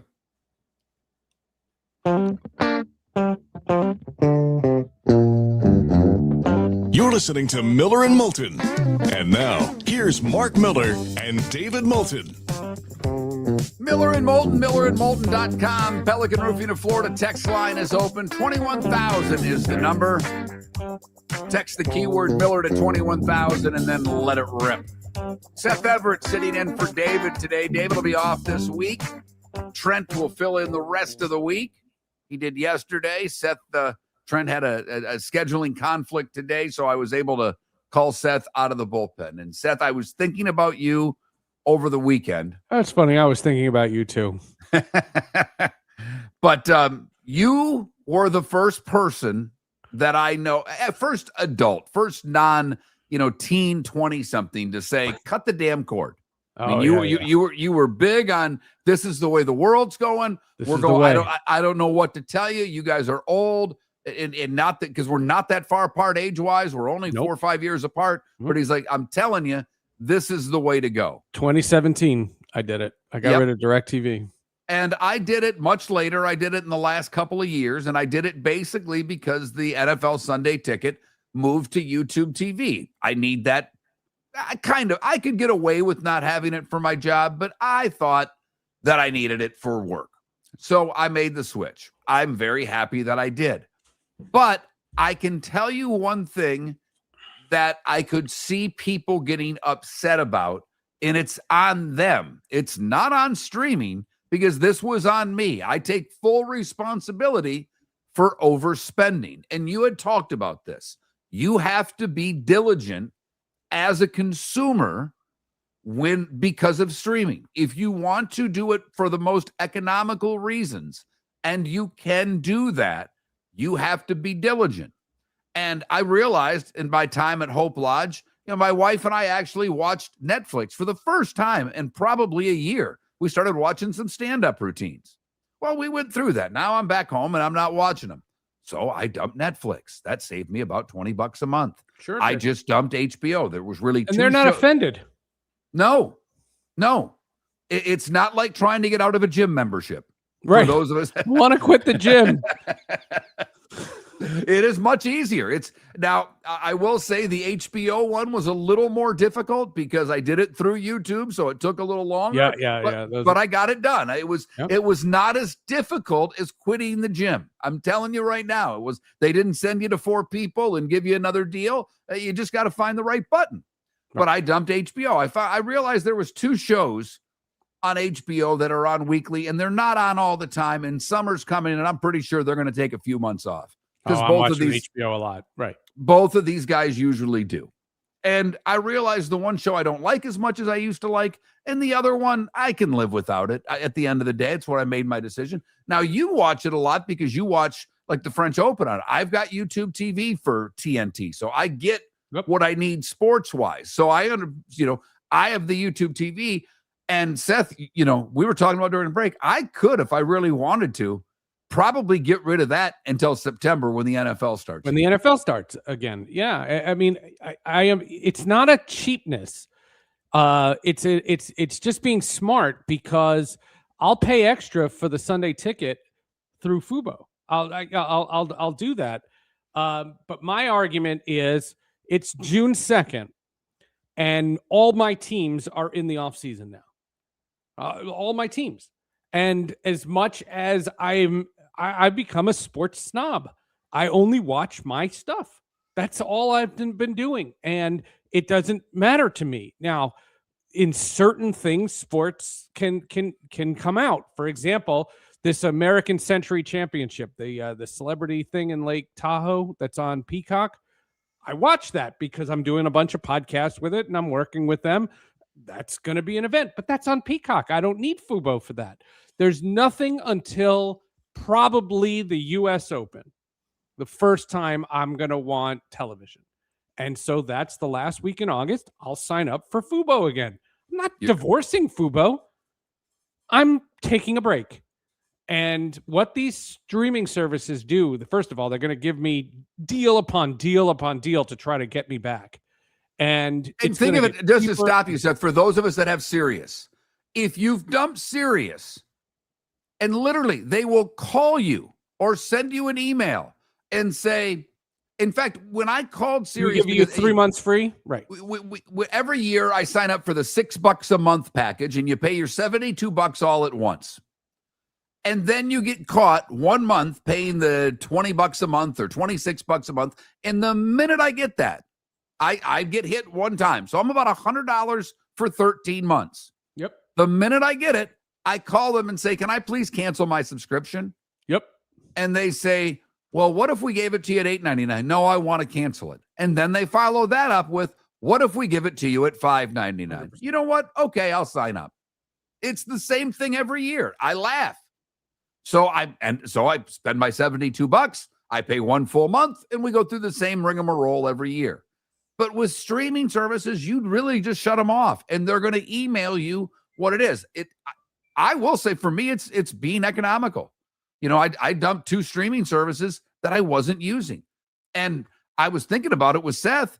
Is that the thing I keep YouTube TV for in the off season? Is that I do watch. When Seth said U.S. Open, I'm like, U.S. Open in August? No, it's a week from now. It's Father's Day. No, tennis. Sorry, but he's doing tennis. I'm doing golf, and I'm guessing I can get all that on Peacock. It's an NBC event. That'll be on Peacock, right? Right. The other golf that I watch is going to be on CBS. I have Paramount Plus right now. I can get that because I've found shows between Peacock and Paramount that I've been watching. So it is, it can be done. And I know where, in part of the, in Florida, a lot of people, whether it's in Tampa, I don't know about Jacksonville. I don't know the Jacksonville market as well, but in Tampa and in Southwest Florida, where I live, a lot of you live in an HOA where cable's included as part of your HOA payments. Oh. Okay, that's fine. Then you keep your cable because you're already paying for it. But if you're not, you just can't come to the cool key parties. But I will say, my point, Seth, is though, I will tell you, when you have to, oh crap, that's another $20 I just got hit.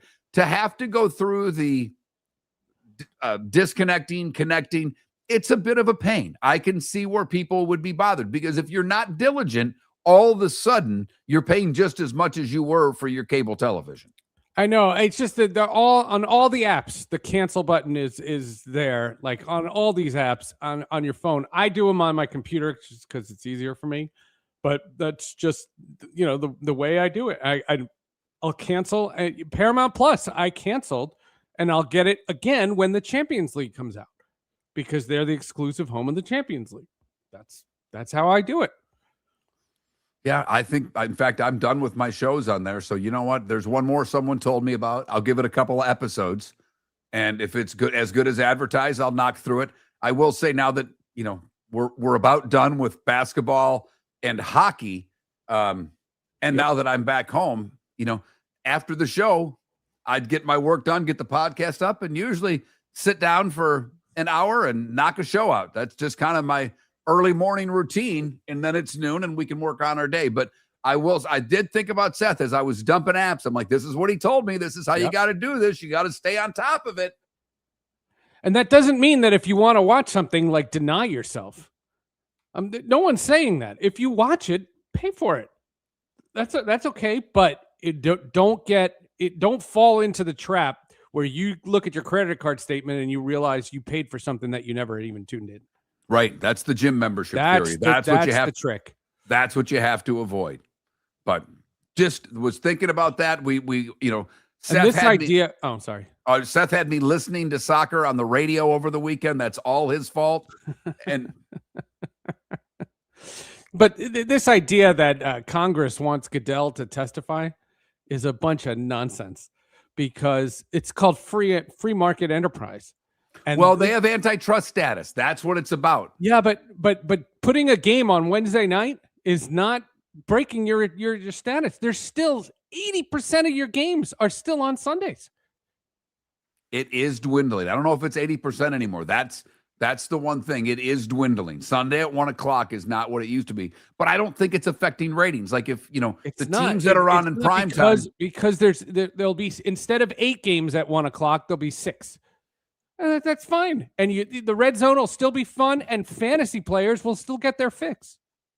There you go. That's the new fan, the fantasy fan. Patriots talk next. Your roof is your home's first line of defense. At Pelican Roofing of Florida, Ronnie, John, and their team bring years of experience to protect what matters most, your family and your business. From residential repairs to large-scale commercial roofing, we deliver honest work, fair pricing, and quality you can trust. An upgrade on your roof can lower your insurance costs. Don't wait for a leak to turn into a disaster. Call the experts at Pelican Roofing today. 1-866-9-PELICAN. That's 1-866-9-PELICAN. Online at pelicanroofingcompany.com. CCC 1332512. Floormeisters just doesn't sell Cortec and carpet. They also sell a lot of wood. And what better time than now to stop in and see the nice folks at Floormeisters for some new hardwood for your home. With white oak wood starting at $4.99 a square foot, that makes it affordable for everyone. With 10 colors to choose from, they have a color for everyone. So stop in. 6281 Naples Boulevard, right next to Costco, or go to the web.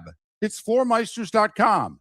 Floormeisters.com. Floormeisters, just keeping it real. American Paint Supplies, celebrating 30 years in Naples, is proud to be the exclusive Farrow & Ball dealer in Southwest Florida. The best thing to come from the UK since the Beatles, Farrow & Ball has the colors and paints at American Paint Supplies. See why all the designers and painters choose Farrow & Ball. For 30 years, American Paint Supplies provides the perfect pairing of service and expertise on 6100 Shirley Street in Naples off of Pine Ridge, or online at AmericanPaintSupplies.net. American Paint Supplies is your one-stop shop for all your coating needs. The Cape Coral Police Department is growing, and they want you to be a part of it. They're hiring new officers. Starting pay is between $74,000 and $90,000, depending on your experience. And with a $10,000 hiring bonus, you could be making $100,000.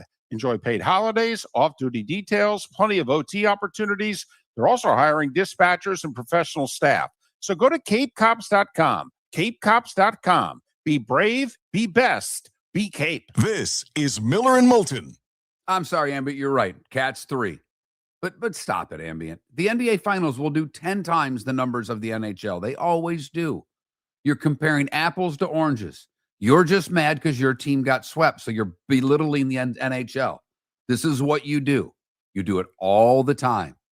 It's my team, my team, my team, and everybody else sucks. By the way, like he just said, the OKC Spurs had 2 good games out of 7. The rest sucked. Sucked.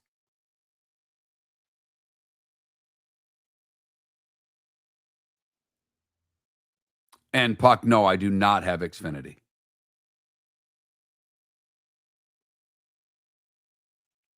I've not had Xfinity for years. I hate Xfinity.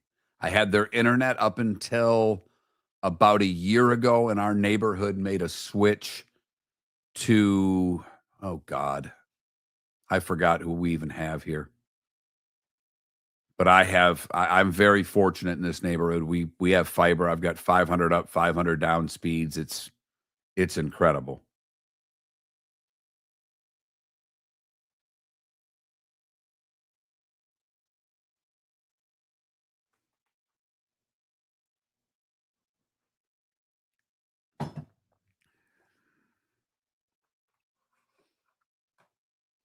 Kid leaves at 7:20 and I'm on the air. And then calls me during a segment, knowing what I'm doing. I think she crashed. So I answered the phone. I muted my thing. Yeah, I know. I saw. Yep. I answered the phone. Can you pick up Martin, my other kid? Can you pick her up later? I go, that's not a text.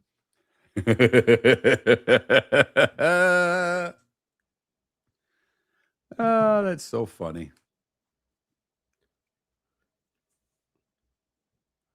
My heart fell out of my chest when I saw her number, come up on the. I went, oh no. Ambient, just so you know, out of the last 11 games, the conference finals, there were 3 good games. 3. The entire conference finals. Terrible. Game 1 and Game 7. Game 1 and Game 7 of the West, and Game 1 of the East. That's it. And the reporter saying this has been one of the great postseasons. Tell me. That's a joke. That's a joke. We already talked. Puck, you missed the first hour. We're not doing more soccer. I got your Troy score in. I got your Auburn winning in. You missed all of it, Puck. You were late and you missed all the stuff you wanted. I am working on an Arsenal reporter for Sports with Friends. It's not your fault. I mean, it's a 4-hour show. I don't expect you all to be here for 4 hours. But no. It's not you. You tune in when you tune in. I'm not saying that. But you know, don't let it happen again. I did laugh. You came on and start talking college baseball, and I'm like, I just got done talking about all of that. Like I didn't mention it. Come on now. I did.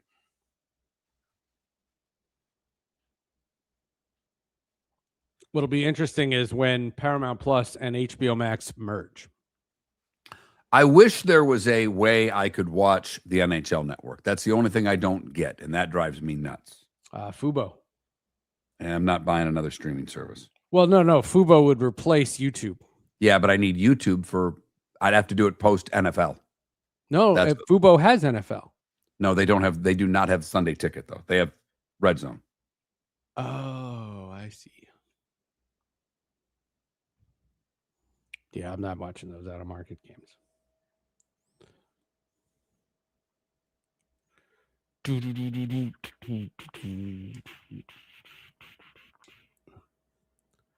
Nice. University of Tampa grad. Go Tampa.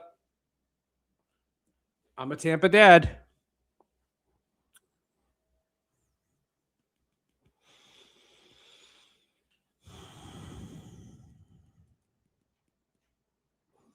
You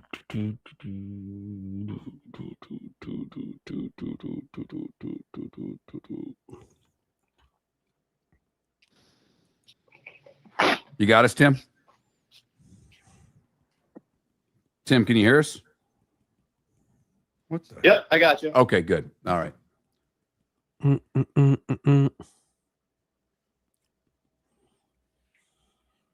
10 seconds.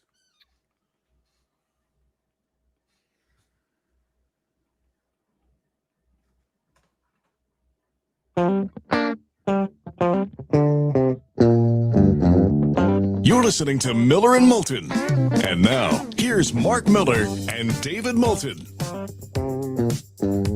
Miller and Moulton, millerandmoulton.com. David off the rest of the week. Seth filling in today. Trent will be with us Wednesday, Thursday, and Friday. Chris Easterling to talk the Browns coming up 8 o'clock hour. And Greg Whyshynski to preview the Stanley Cup Finals at the bottom of the 8 o'clock hour. But right now we're joined by Tim McKone on the American Paint Supplies Hotline. Tim, a part of 98.5, the Sports Hub in Boston. You can follow him at Tim_McKone, McKone on X. Tim, good morning. Mark and Seth, how are you? Hey, guys. Thanks for having me. Appreciate it. Appreciate you, obviously. We love getting a chance to talk a little Boston sports. And yesterday, finally it happened. We'd been talking about this for seemingly ever. In fact, we talked about it so much that I think a lot of us talked ourselves out of it and wondered if the trade would actually happen and if maybe Philadelphia would start fielding calls from other teams. But, you know, it was always the thought that this was a deal in a drawer. And when June 1 came, we'd find out. And that's actually what happened. It seems that everybody held up their end of the bargain, Tim. Yeah, finally is right, by the way. I think we've been talking about this for, it feels like forever, but at least a couple of months. And you're right. It's been a natural fit for a long time, and it's made a lot of sense. Obviously, things went south in Philadelphia for A.J. Brown, and then you look at New England, where his former head coach, Mike Vrabel, is now. And Vrabel obviously still has a great relationship with A.J. Brown. I was a big fan of A.J. Brown when they were together in Tennessee. And it's a team that has desperately needed a number one receiver for a very long time. And look, I know he wasn't a receiver, but when you talk about Rob Gronkowski, he was one of the most explosive offensive players in the NFL. Ever since he's walked out the door, they've really struggled at finding that number one option that can really cause havoc for defenses. Stephon Diggs certainly did a nice job last year with Drake May, but obviously an aging player. And I think A.J. Brown at this point in his career is in a different caliber player, I should say, than Stephon Diggs. And you pair him with a quarterback that had an unbelievable second year and is now getting ready to be in his second year under Josh McDaniels. So expectations right now for this Patriots offense, incredibly high in New England now that this A.J. Brown deal has been done. It's funny to see the way the rhetoric changes. I mean, last year, no one expected them to do anything, and they exceeded expectations 100-fold. And now all of a sudden it's now, well, wait a second, what's Drake May going to do? And now he has to get better, whereas opposed to last year, you just hoped he got better. Yeah, right. Which means he's going to win about 7 games this year, right? Isn't that how it always works once the expectations get this high? No, but seriously, I think, when you look at Drake May and the way that he played last year, certainly the postseason didn't go the way that he wanted. They make it to the Super Bowl, but he struggled late in the year. I think a lot of that had to do with the shoulder. But you've seen the raw talent since the moment that he walked in the door. And even in that Gerard Mayo year, which I know a lot of people in New England have kind of gone men in black and hit the light and tried to forget that whole season. But you saw the raw ability that year. Josh McDaniels certainly harnessed that last year and put him in a position where he was in a real conversation for MVP there with Matthew Stafford. And you look at what they've now done with this offense this offseason, guys, and they've remade this offensive line. They've added Romeo Doubs from the Packers. You still got Hunter Henry at tight end, and now you've added a number 1 option. I think expectations are really high, and I think they should be really high. If he stays healthy and now has another year under his belt with Josh McDaniels, and I can't stress that part enough. The relationship there with Josh McDaniels, him being comfortable in this offense, it's hard to believe this is the first time this kid, Drake May, has had an offensive coordinator for back-to-back years since before North Carolina. Has never experienced it in college and never experienced it certainly in New England. So I think the comfortable the way that the relationship is right now and how comfortable those two are together is going to pay dividends. But there's no question the schedule is a lot harder, guys. And that's the other thing I think a lot of Patriots fans are starting to look at. They got a historically easy schedule last year, which led to those 14 wins. This year, it's going to be a lot tougher sledding. There's no doubt about that. Well, there's no doubt. I mean, the first 4 games are all playoff teams. I think Pittsburgh takes a step back, but 3 of the 4 are on the road. What is it? Seattle, Buffalo, and I forget the other, maybe Kansas City. I mean, this is not it's not Kansas City because they didn't make the playoffs, but it's 3 playoff. Jacksonville. That's right. Yep. 3 playoff teams all on the road. Pittsburgh at home. If I told you right now a 2-2 start, would you sign up? Oh, 100%. You're absolutely right. That's a gauntlet to start the season. Going across the country to Seattle, where they're going to be raising the banner on opening night. I mean, that's a brutal spot for this Patriots team. And then, like you said too, you stack those other road games with Buffalo. That'll be the second home game in their new stadium, and obviously that's a big rivalry game, the AFC East that you've got going on there with Josh Allen and company. And then Jacksonville is no joke either. So if you can walk away 2-2, and certainly, like you said, I don't know what the expectations necessarily are for Pittsburgh this year. It should be a winnable game. But you look at the schedule and the way that it breaks there early on, that suddenly turns into kind of a must-win game if you're getting out of the gates. This is going to sound like a strange question, but I think you'll understand exactly what I mean. Mike Rabel had let's just say, controversial offseason and has now tried to change the focus back. I know this is a made for sports radio topic, all the salacious stuff with Mike Vrabel. Do you feel that this team has put that in the rearview mirror? And is that something that maybe radio stations are perpetuating, or is this still a thing in that room? I can tell you that Drake May had his celebrity softball game this past Sunday. You played 10,000 people showed. I did not play in that. Thankfully for everyone else that wanted to watch that, I did not play in it. But Drake May had a celebrity softball game in front of 10,000 people at Polar Park, AAA affiliate, the Woo Sox of the Boston Red Sox. And Mike Vrabel received a huge monster ovation from Patriots fans during that. I think a lot of Patriots fans have put it behind him. The story seems to have died down, guys, and I think that the organization as a whole is ready to move forward. He's going to speak coming up a little bit later today. I'll be interested to see. I would imagine this is going to be the first time that he's not going to receive any questions about the Diana Rossini controversy, just because I don't know what else is out there in terms of new things that have come up that would lead to that. So I think this is another step forward in terms of him moving past it. I think the one thing still out there is whether or not Diana Rossini is going to speak publicly about the situation. And if that happens, then I think that kind of stirs some things up. If it doesn't, I do think that the organization is actually starting to move past this. And like you said, it certainly was made for sports talk radio. So anyone up in Boston will tell you it was heavily covered, and it feels like now it's starting to be in the rearview mirror a little bit. And by the way, if I were her and I was going to speak, because it looks like she's kind of been thrown out of, I mean, she obviously was fired from her job. I'd do it right before week 1. I really would. I'd be on 60 Minutes the week before the NFL starts. That's just, and I know that's Labor Day weekend, so maybe the week before that. All right. Look it. By the time the playoffs ended, the offensive line was a little bit exposed for the Patriots. When you look at Will Campbell, they blame a lot of it on injury. If there's an Achilles heel to this team, and we know the schedule is much more difficult, 14-3 ain't going to happen. I think we all know that. But they've got to win double-digit games to be a playoff team. If that doesn't happen, the blame would go where? I think you nailed it. I think it's the offensive line. And look, they've added to it. Caleb Lomu taken in the first round, a tackle, potentially a left tackle. You mentioned Will Campbell. Had a solid rookie year. Not necessarily the same player, but there have been questions about him, how the left side of the line plays. Elijah Vera Tucker, a huge offseason signing, but certainly there's injury concerns there as well. Morgan Moses, the right tackle, great player, was great for them last year. Also an old player. And so can he last another season is a real question. As good as and as durable as he was, every time he got up last year, it looked like your grandfather getting up off the floor, right? Like it was painful to watch at times. So can he still perform the way that he did? There's huge questions across that offensive line. They've done a good job in terms of trying to address some of that stuff. I think the question is, can the young players be productive, and can the old players that they still have on this roster, the veterans, stay healthy?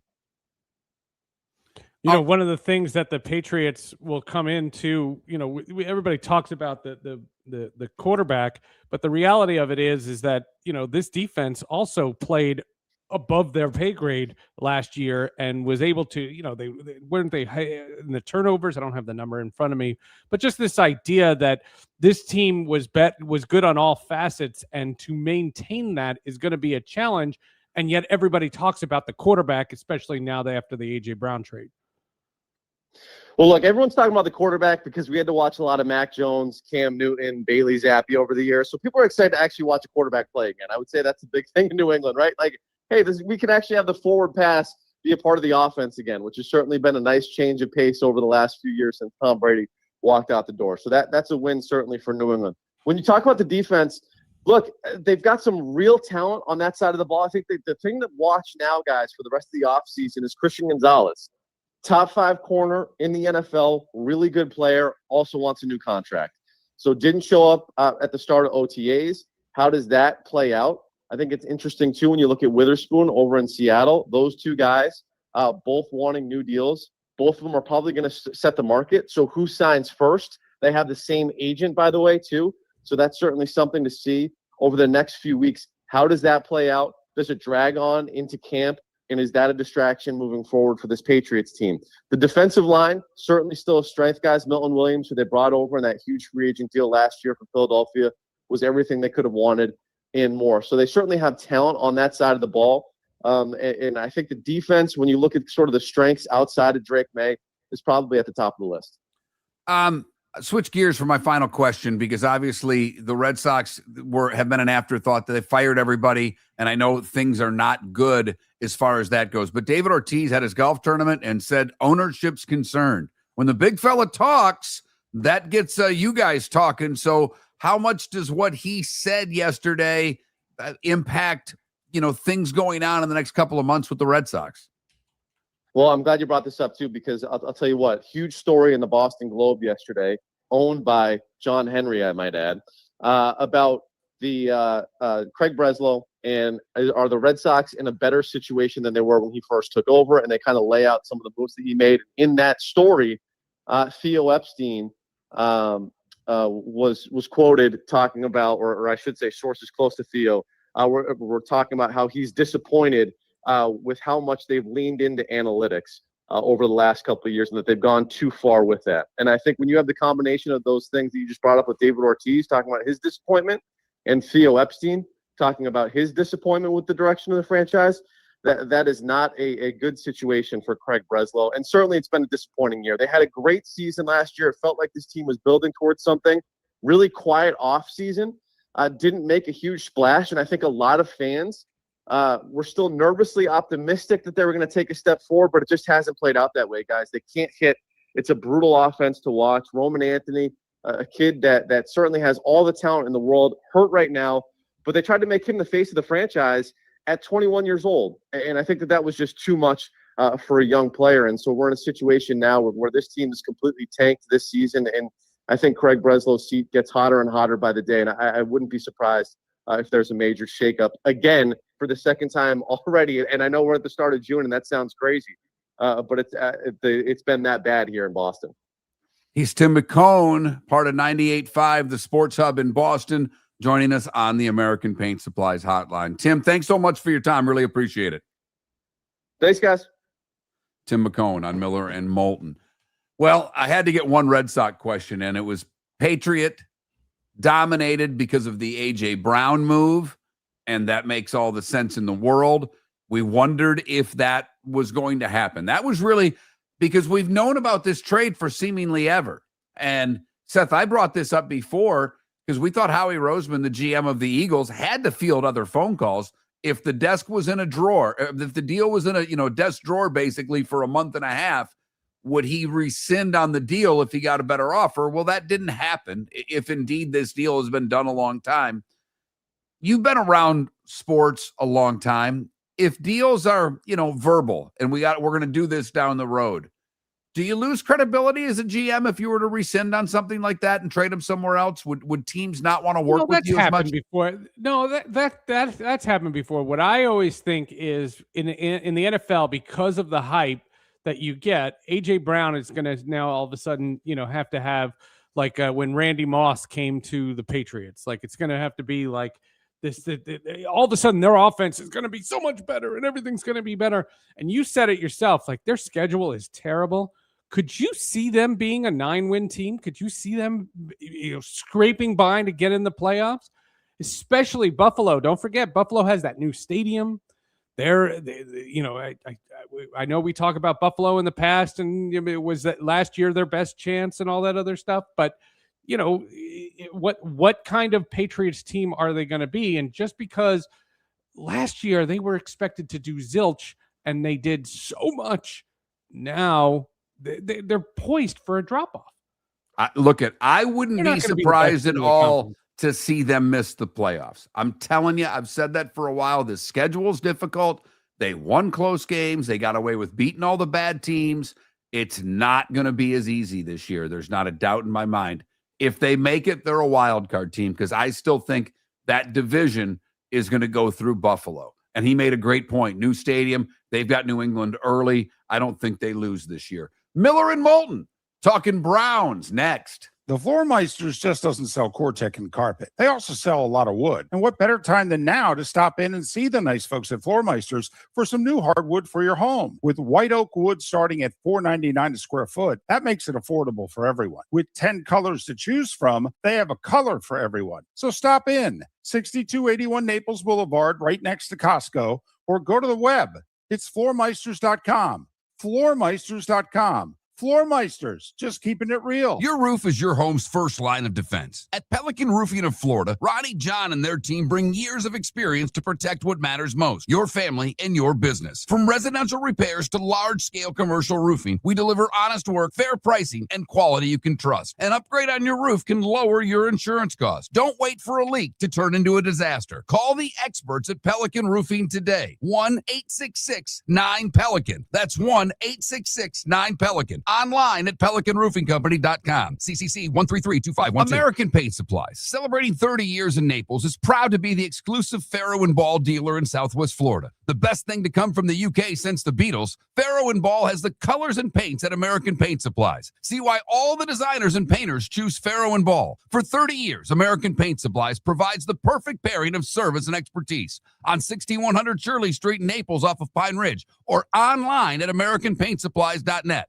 American Paint Supplies is your one-stop shop for all your coating needs. The Cape Coral Police Department is growing, and they want you to be a part of it. They're hiring new officers. Starting pay is between $74,000 and $90,000, depending on your experience. And with a $10,000 hiring bonus, you could be making $100,000.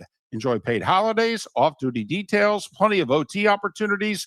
They're also hiring dispatchers and professional staff. So go to capecops.com. capecops.com. Be brave, be best, be Cape. Mark Miller for Sleep Treatment Direct. They are helping me with sleep apnea. And by helping me, I mean curing me. No more CPAP machine. No more snoring. No more tossing. No more waking up exhausted. Their expert team got me the right treatment fast and hassle-free. If you want to feel energized and get rid of your snoring, call Sleep Treatment Direct today. 444-1741. That's 239-444-1741. Sleep Treatment Direct. Sleep safe and sound. No! This summer, there's only one place to experience the roar of the World Cup at the British Open Pub in Bonita Springs, your World Cup headquarters, where the team is bringing every match live, full sound on every TV across the patio, with daily food and drink specials from the opening match on June 11th through the final on July 19th. Catch the electric atmosphere for every England and USA match and all the matches in between at the British Open Pub, Bonita Springs, at the shops of Pelican Landing, where the World Cup comes alive. This is Miller and Moulton.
Non-political, political humor.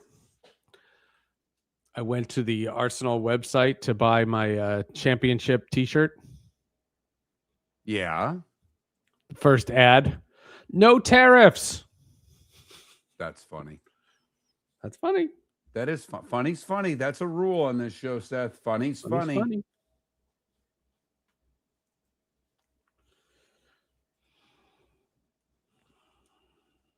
I love when I finally feel like I'm comfortable on audition and I can just wheel through really quickly.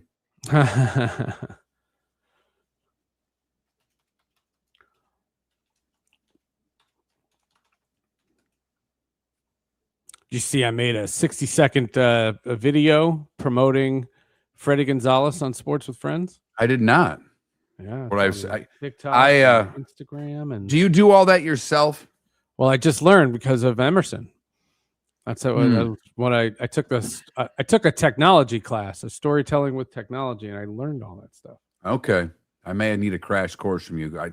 There's part of it wants to hire. You know, there's those different things you can just hire someone because I would like to get just on our show. There's a thing, you know, on StreamYard. You can have a 60-second or 30-second intro and outro video. Yeah, do the Raymond Berry thing. Exactly.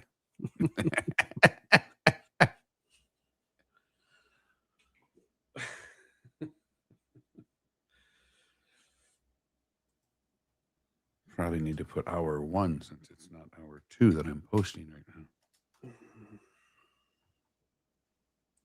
So my guys in Seattle have two podcast feeds. One where they put hour 1, hour 2, hour 3, and then the other one is just their interviews. Yeah, I've thought about that, but I don't know if you're taking away the, you know. But I only subscribe to the interviews one, and I only listen to 2 of the interviews. Right. Hang on. I gotta call this guy. Oh, sorry.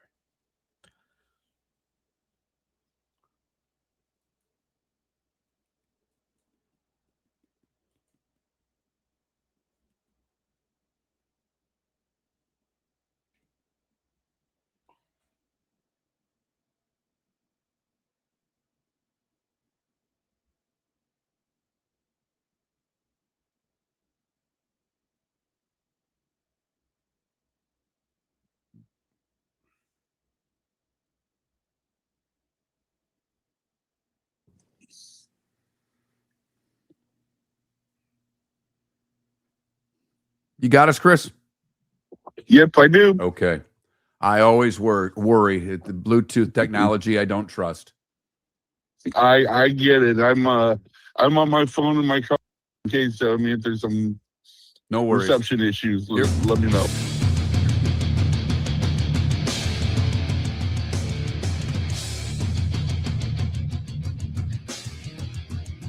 You're listening to Miller and Moulton, coming at you from the Floormeister Studios. Floormeisters, keeping it real. And now, here's Mark Miller and David Moulton. Miller and Moulton, hour number 3. Seth Everett filling in for David. David's off this week. Trent will be with us Wednesday through Friday. Seth filling in today, thanking him for that. And we are joined now on the American Paint Supplies hotline by Chris Easterling. He covers the Cleveland Browns for the Akron Beacon Journal. You can follow him on X at CEasterlingABJ. C Easterling ABJ. Chris, Mark, and Seth, good morning. How are you?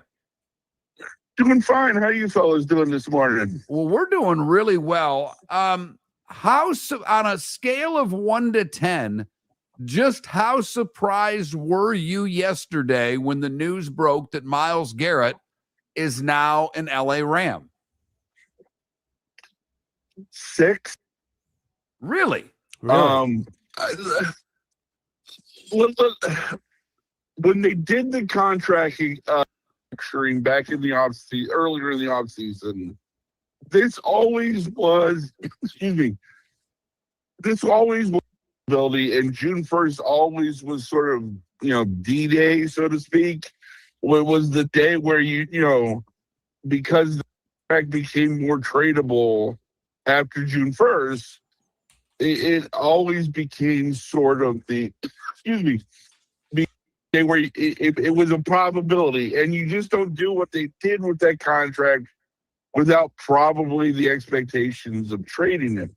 Now, prize in the moment, that would be an 8 or a 9, because I thought maybe it'd be a little bit, it would through mini camp, but maybe it would happen sometime a little closer, maybe to training camp. But they wasted no time. They're like, hey, put off till tomorrow what you can do today, and well, they did it, and it sent reverberations around the NFL. This idea that Myles Garrett is, on the backside of 30, and that, keeping him there, it was only going to get worse. And this was as high as the value as it could possibly be. Do you get the sense that this was the right time for this situation, or are Browns fans just saying, well, he was our guy and now he's not here? A little of both. Actually, if I would argue the right time to have moved him was probably last year when Myles made that public trade demand around the Super Bowl, and it went on for about a month. They gave him 160 million reasons to want to stay in Cleveland, and that probably was the best time to trade him if you were going to do it. But fans are disappointed. Fans, you thought he was, as Andrew Berry even said, he was going to go from Cleveland to Canton. That's the path he was going to take. And, fans has sort of fallen in love, and this time to seeing their superstars outside of a Jose Ramirez, who's a rare bird in himself, they get to a certain point and they leave. Well, they thought Myles was going to be different. They thought they were going to have this generational player for the duration of his career, and because you can blame a lot of things, and you can blame the Deshaun Watson trade for blowing up an original contention window. You can blame Kevin Stefanski and Baker Mayfield for not being able to coexist and extending what they had. I mean, there's just a lot of reasons, but at the end of the day, this is what the end result is you just had to trade away one of the three greatest athletes in Cleveland sports history. There's no doubt. And unfortunately, it's not the first time one of the best Cleveland players has left Cleveland. All right. Here's the thing, though. I think we all look at the Browns, and I know you do because you look at it very level headed. We look at the Browns, and this was not a team that we thought was a playoff team this year, and maybe not the year after. So now they traded their best piece. They get a guy young in verse that is good. I mean, it's not Myles Garrett, and I'm not trying to say that he is, but he had 10 sacks last year. So, and they get 3 picks out of the deal. To me, the biggest part of this, where I see Cleveland maybe being not hurt, but in a spot is they're going to have to re-sign Verse. I mean, if I'm Verse's agent, I'm doing the happy dance because they can't let my guy go now that they just traded him essentially for Myles Garrett, right? I don't think. I think he's extension eligible next year. Yeah. I don't think.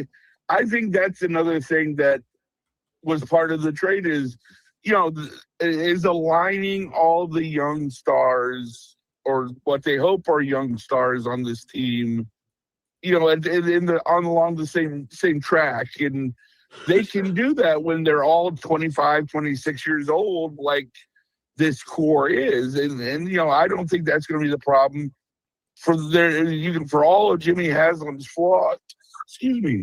For all Jimmy Haslam's flaws, having the cash on hand to make sure that you can do all the cap shenanigans you can do to have an expensive have the kind of payroll you need to keep a Jared Verse, a Carson Schlesinger, on and on and on.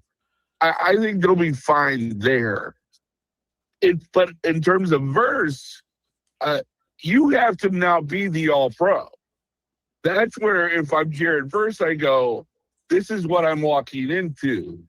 I got traded. They traded Myles Garrett for me. Right. And I am playing Myles Garrett's position. So I was talking to a colleague yesterday because this broke as we were at their charity foundation golf outing, and we were talking. I'm like, what do you think? And he goes, well, he's just got to be a multi-time All-Pro. I mean, that's just it. You just traded. That's all. You just traded a Hall of that's all. But I mean, that seems unfair, but it's not. I mean, that's just reality because we don't know what these picks are going to turn into. The one thing that we have that we know who it is Jared Verse, and I love the trajectory he's on. Oh, excuse me, but he's got to. I mean. He just has to be that caliber of player. Maybe not NFL Defensive Player of the Year, but he's got to be a regular All-Pro. My source on this question is TikTok, so take it with a grain of salt. But I saw multiple TikToks of people from Cleveland saying the reason this trade stinks has nothing to do with Myles Garrett. It's the fact that the only reason why you had to make this kind of deal is because you gave Deshaun Watson all that money. Is that still a thing? Is that still a thing that I mean, it just seems like, man, you're never going to get past that. Well, it was the worst trade in NFL history. You made the trade. I mean, you made the trade in 22 with the assumption that Deshaun Watson was going to be this quarterback that completely opened up a window of Super Bowl contention. Because you thought you were going to take on the ocean liner worth of baggage that came with Deshaun Watson. Because he was going to be the piece that put you into, made you a Super Bowl contender year after year after year. And instead, you didn't. You bottomed out. You've had to trade off multiple great players, multiple great, franchise, All-Pro, Pro Bowl, type caliber players have left the franchise because you had to do all this cap maneuvering because you had this $230 million guaranteed to Deshaun, and it just, this is just another ripple in the part of the ripple effect of the Deshaun Watson trade. All right. You have to Is he believe gonna- is everything he gonna on s- TikTok. Right, exactly. Is Deshaun Watson? I mean, he's going to start, right? As of right now, if you were to guess who the starting quarterback is, it's Deshaun Watson, right? Yes. Yeah. I can't believe it myself. I mean, I'll be perfectly honest, but we've been able to watch him in multiple OTAs. We'll see him again tomorrow in a third OTA. He's been the best quarterback out there. Now that's damning with faint praise a little bit because we haven't seen the jump on the field quite yet from Shedeur that I think some people were hopeful for, so that you could at least start Shedeur this year, find out what he has before you made the 27 decision of Arch, or CJ Carr or Dante Moore, whomever. But Deshaun's looked the best. Now that's not been like, oh, he looks like Tom Brady in his prime.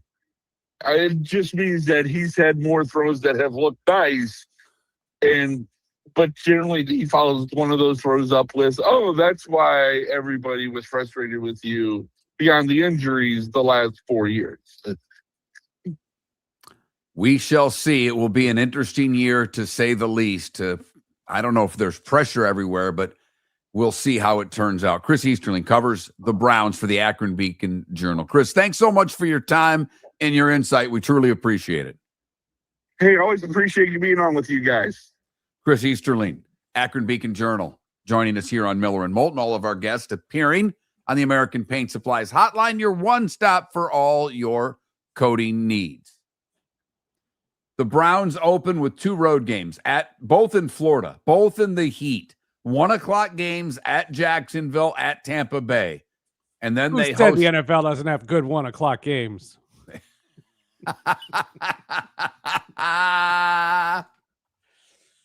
Oh, I wanted to do that all segment. That's really good. That's really good. I like that. I like that a lot. Then Carolina and Pittsburgh. Those are their first 4. 3 playoff teams in Tampa, who's one of the favorites to win their division. Baltimore. I'm fascinated because I will say, Seth, and we've got about 30 seconds, just so you know. But I will say, Deshaun Watson was really good before the trade. Can Todd Monken find anything in him? Ugh. I know he's a horrible person. I get it. What a train wreck, and he's a horrible person. It's a terrible. He's right. It's the worst trade in Browns history. I mean, it could be. Yeah, would he be on the no handshake list? Probably. Maybe although that's never been a thing about character. You could be a nice person, but that means that my skin cannot touch your skin. Your roof is your home's first line of defense. At Pelican Roofing of Florida, Ronnie, John, and their team bring years of experience to protect what matters most, your family and your business. From residential repairs to large-scale commercial roofing, we deliver honest work, fair pricing, and quality you can trust. An upgrade on your roof can lower your insurance costs. Don't wait for a leak to turn into a disaster. Call the experts at Pelican Roofing today. 1-866-9-PELICAN. That's 1-866-9-PELICAN. Online at pelicanroofingcompany.com. CCC 1332512. The Cape Coral Police Department is growing, and they want you to be a part of it. They're hiring new officers. Starting pay is between $74,000 and $90,000, depending on your experience. And with a $10,000 hiring bonus, you could be making $100,000.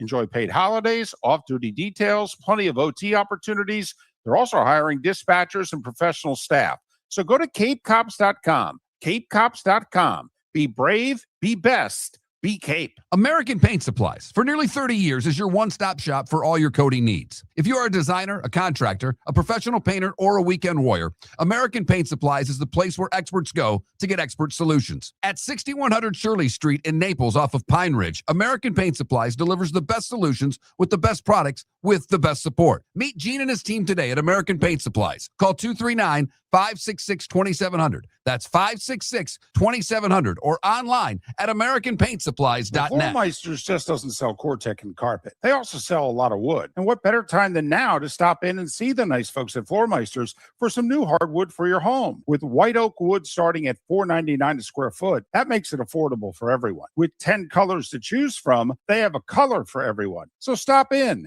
6281 Naples Boulevard, right next to Costco, or go to the web. It's floormeisters.com. Floormeisters.com. Floormeisters, just keeping it real. This is Miller and Moulton. Tim, I do find it funny. We've gone from DNA testing and lawyers to we'll see what develops. I mean, he's got to file for divorce. And then you really don't think he's just going to get paid off by her? I mean, you think this is going to be, CSI. I'm just telling you, in the real world, that doesn't always exist.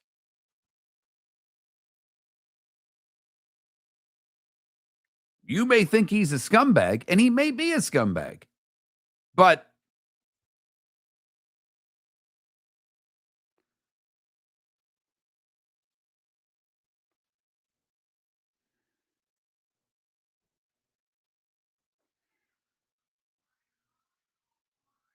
ooh, good cat fight going on.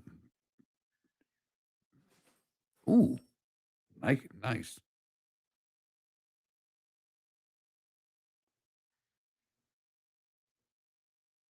My girl cat just kicks my boy cat's ass.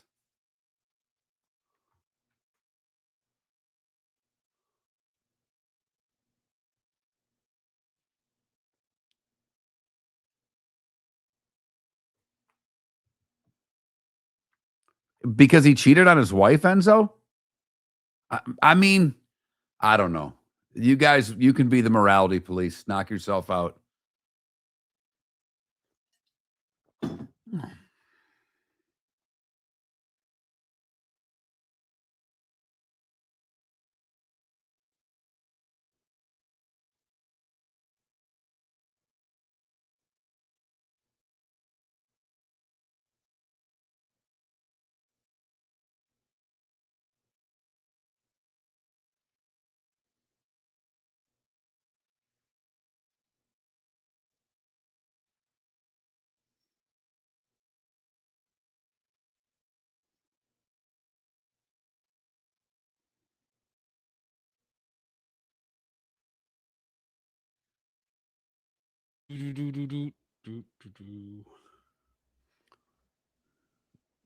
He destroyed two families?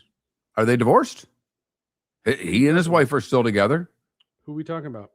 Vrabel. I mean, he's 1,000% a scumbag. Okay. If you say so. I don't know him. He could be a really good guy. I know plenty of people that have cheated on their spouses in my life. I know someone who had an affair for 20 years with someone. The husband never knew. She's still my friend. Is she a scumbag? I don't know. I mean. Yeah, no. Just, People in glass houses should not throw stones.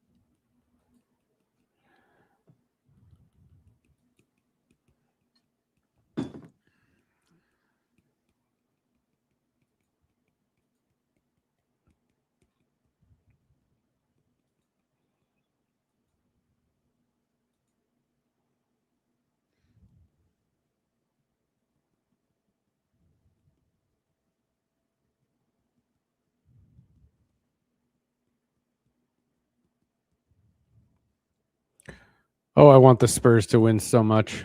oh. I only want the Knicks to win for David. It's his team, and it would make him. Team? It Okay. would, and he's never seen it in his life. So for him, I want. Here's the thing, Seth. For him, I want the Knicks to win, but I'm still rooting for the Spurs. If they win, I'm happy for David. So insufferable. Well, the media.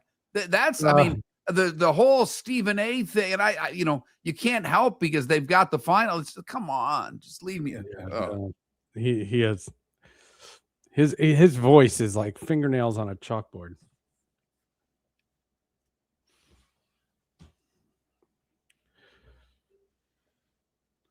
I'm not going to see one. Well, no, that's not true. If Hot Neighbor wants to watch the NBA Finals, I'm gonna want to watch. By the way, I don't know if you caught it, and we got 10 seconds, but there was an article, I think, in The Guardian over the weekend where a woman said there's at least 6 women I know that have done this. Welcome back to Miller and Moulton. Text the guys what's in your mind at 21,000. That's 21000. And now, here's David Moulton. Miller and Moulton. Seth Everett sitting in for David today. David will be off the rest of the week. Trent will join us from Wednesday on through. Seth back tomorrow in his usual spot. He's a guest tomorrow. He's a guest host today. I wonder if Carson ever did that. Where, where talk Wednesday at 8. Right. I mean, did Carson ever have, Joan Rivers host on a Monday and then Joan Rivers as a guest on a Tuesday? I don't know if that's ever been done before. I'm really excited. Yeah, well, I'm an old soul when it comes to late night. No, I just watched the Mel Brooks documentary. I started to, and I fell asleep, Seth. It was one of those I probably watched at the wrong time because I love Mel Brooks. Is it good? No, and but basically there was a stretch where before he started making movies, he was just a talk show guest. He was just famous for being famous. And he was going out, and you saw him being interviewed by Joan Rivers, and it cracked me up. Oh my God, it was so funny. All right, Seth, I've been holding this story for a while because it has one thing you hate a lot, but it also is a story because of how much you hate this thing should make you happy. Uh-oh. Yes, I'm talking the World Cup, Seth. Oh, no. I don't know if you caught. No, you're going to like this one. So the gouging, and when Seth guest hosted a couple of weeks ago, we went over this extensively. Look, at FIFA's corrupt, the World Cup's corrupt. We're not even going to bother with any of that. I want the tournament to disappear. But what they have done with this tournament in North America, and the way they have gouged fans, and the disingenuous way that they have done it across the country, into Mexico and into Canada, you're basically, and we have listeners who have bought tickets. So I'm fired up that they're going to get to go to a game. They didn't know who they were going to see. They didn't know where their tickets were. They just said, here's my money, and we'll see what tickets we get. Right. Well, here we are. As of this, and this story came out, I guess it was updated yesterday. So the story came out last week, but it was updated yesterday. And it's on The Athletic. Herrick Bushnell is the writer of the story. And June 12th, we are now 10 days away from the U.S. in their opening match against Paraguay. On the World Cup ticket site, there are still 3,500 tickets at face value remaining. On FIFA's resale platform, there are 6,500 tickets for sale that are essentially scalper tickets. There are plenty more listed on third-party resale sites. So the tickets that are being sold in the opener, the face value, just so you know, Category 1 tickets are a little more than $2,700 per ticket. Yikes. Category 2 tickets are a little more than $1,900, and Category 3 tickets are $1,100 plus. Now, we went through this of what the ticket prices are and how ridiculous they are. But there are 10,000 tickets essentially on the street for the first U.S. World Cup game. And according to the research that this gentleman has done, based on how, and this was billed as one of the tournament's most attractive games of the early rounds, obviously the host nation, according to data captured by The Athletic and other sources, that suggests the game is not on pace to sell out at current prices and purchasing rates. So, Seth, I bring this up to you because I don't think there's anything that would make you happier than the first U.S. game in the World Cup in the United States not selling out. As I'm listening to you say that, this is what's going through my brain. I'm still canceling Fubo, and I can't see any of that. I forgot all about this tournament. I have blocked this nonsense out of my head, and I don't think I will have access to any of those games if I cancel Fubo. I'm not going to see this godforsaken tournament. And I don't know how much of the... I watched 3.5 hours of a parade. Yeah, I know. I don't know how much of the early rounds I'll watch, simply because they put this thing from however many, they doubled the number of teams. So they doubled the number of groups. You don't have, I looked through the groups. There was, to me, and I know enough about international soccer just to be dangerous. Right. There appeared to be one group that had 2 good teams in it. I mean, you can literally look at the groups and go, they're going to advance, they're going to advance, they're going to advance. Right. And it used to be, as we talked, David and I talked about, there was always the group of death. There was always one group that had 3 really good teams in it. And you're like, ooh, who's not getting out? Only 2 will come advance. Right. Right. And if you look at the groups for the tournament, that is not the case at all this year. It's terrible. I just looked. The World Cup games, by the way, are going to be on Tubi, which is another, it's a free streaming service. And a fun fact about Tubi, if you type in Seth Everett, you can see a show that I hosted on Tubi. I'm on Tubi. How old is the show? It is from 2015. It was a show called Con TV, CON TV. It was for a company that dealt, it was like ESPN College Game Day at a Comic-Con. And I went to a dozen Comic-Cons that year, and I hosted this like live show. It wasn't live, but it was a show, and you interviewed actors. And this is how I came up with the idea of the Hall of Justice. And I did this thing, and Con TV is on CON is on Tubi. So this is what I'm going to do. I'm going to download Tubi to see a World Cup game, and I'm going to wind up watching Con TV. All right. Good enough. We'll get to your podcast tomorrow when you're a guest. So I mean, Hall of Justice, Sports with Friends, those are Seth's 2 podcasts, and neither of those are on Tubi. No, they're not on Tubi. I believe my hair's a lot darker. I know that. I believe you're probably a touch too young, even though you may remember it, because I was young and my mom let me watch a lot of shows that I probably shouldn't have been watching. There was a show called Soap that was a half hour. I believe that's on Tubi. Tubi. That, because I've went back. I'm like, where can I find Soap? Yeah, and I believe it's on Tubi. Yeah, there's a lot of random stuff. All the original Transformers cartoons are also on Tubi.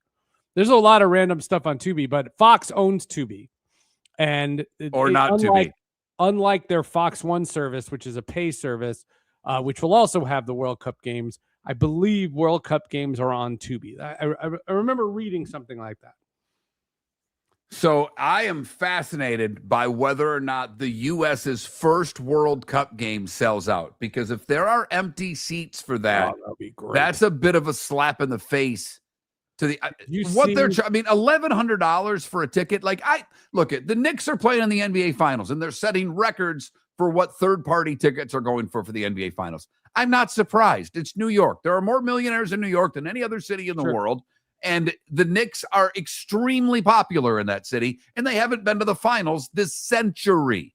Correct. So I get the secondary market being what it is. I mean, even in San Antonio, it's going through the roof. I understand that. That's 20,000 seats. These are football stadiums, 65, 70,000 seat stadiums. Right. And what they're charging is ridiculous, and they can't sell the tickets. mean, Good. so look at. I But hate doing that those because we've got prices will go down because that's what StubHub is. I mean, right. eventually those prices will go down. So if somebody wants to go, just wait it out.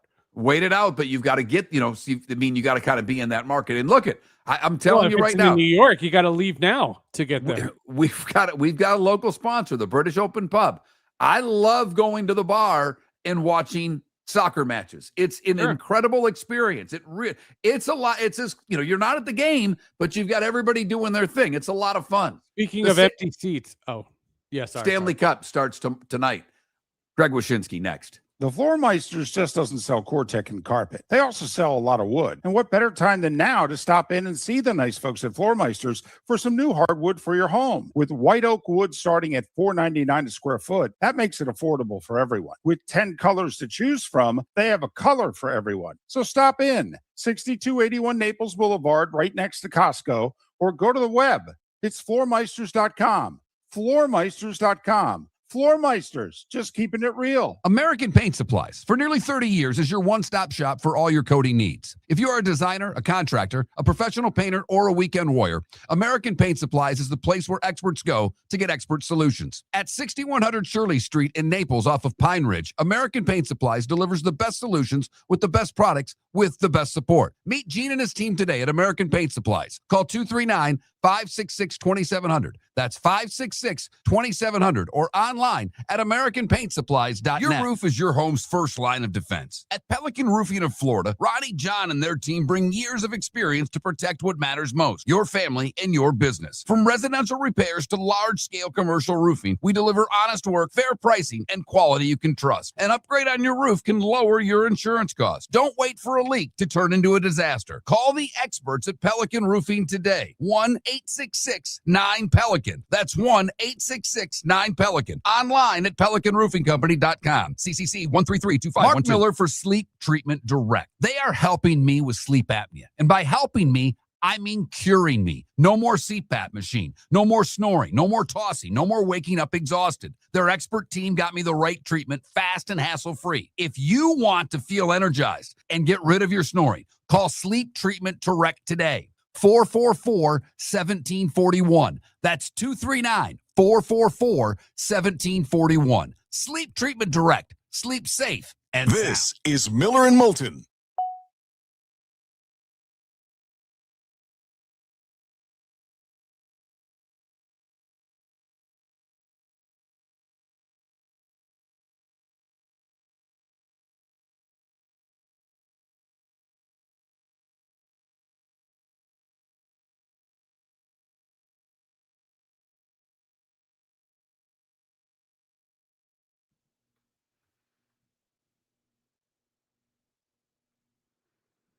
All right, Javier, I know you're more of a soccer guy than me, but I quickly just asked my friend ChatGPT where Scotland was ranked in the world.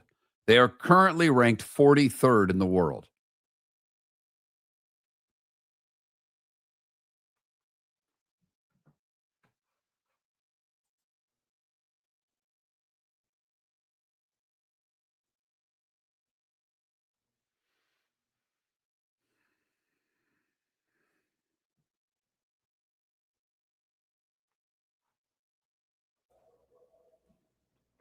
So this, if he's right, this Group C, Brazil has 2 Arsenal dudes. He's right, but Scotland's the 43rd ranked team in the world. I mean, they're that's that. If that's the best group we get, that sucks. That's all I'm saying. That's all. I mean, I look, I mean, our group's a joke. I'm trying, maybe the African nation with Ecuador and Germany, maybe Group E's okay, maybe. But I mean, Netherlands, Japan, Sweden, Tunisia, okay.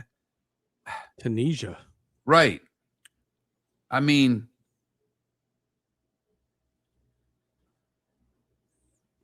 put it this way, I don't know very much about soccer. I think I could go through this and pick who's coming out of group in every one. I bet you I'd be off by one team. That's all. I mean, you didn't used to be able to do that. By the way, in speaking of soap Canada Relief, I usually never do this. I usually use the extra bathroom upstairs, not my daughter's. And I just happened because it's closer and I was playing with the cat. I use the daughter's bathroom and I don't ever do that. She's 12. There are more products in that shower than I have used in my entire life. What in the hell? I was going to say, my kids are slobs. It's actually neat, but there's so much stuff. Who needs they're that not much dirty. stuff? My kids are not dirty. They're sloppy. Oh, no, trust me, I have that issue with my daughter as well. Yeah. They're clean. They clean things. They don't leave there's no bugs around. You know what I mean? But there's stuff everywhere. Stuff everywhere. Yeah, yeah. That's what I've been doing in the breaks. I've been cleaning up after them. Oh, yeah, I don't do that. I threaten to throw things away.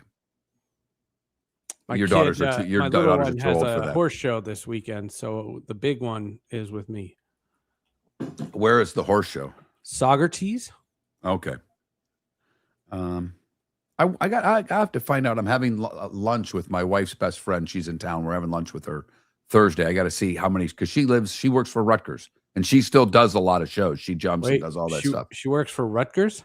Yeah, she does equine medicine for Rutgers. She's a professor there. Hi. Introduction. Thanks. She's married. No, not to date. Hang on, I got to call Greg.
You're listening to Miller and Moulton.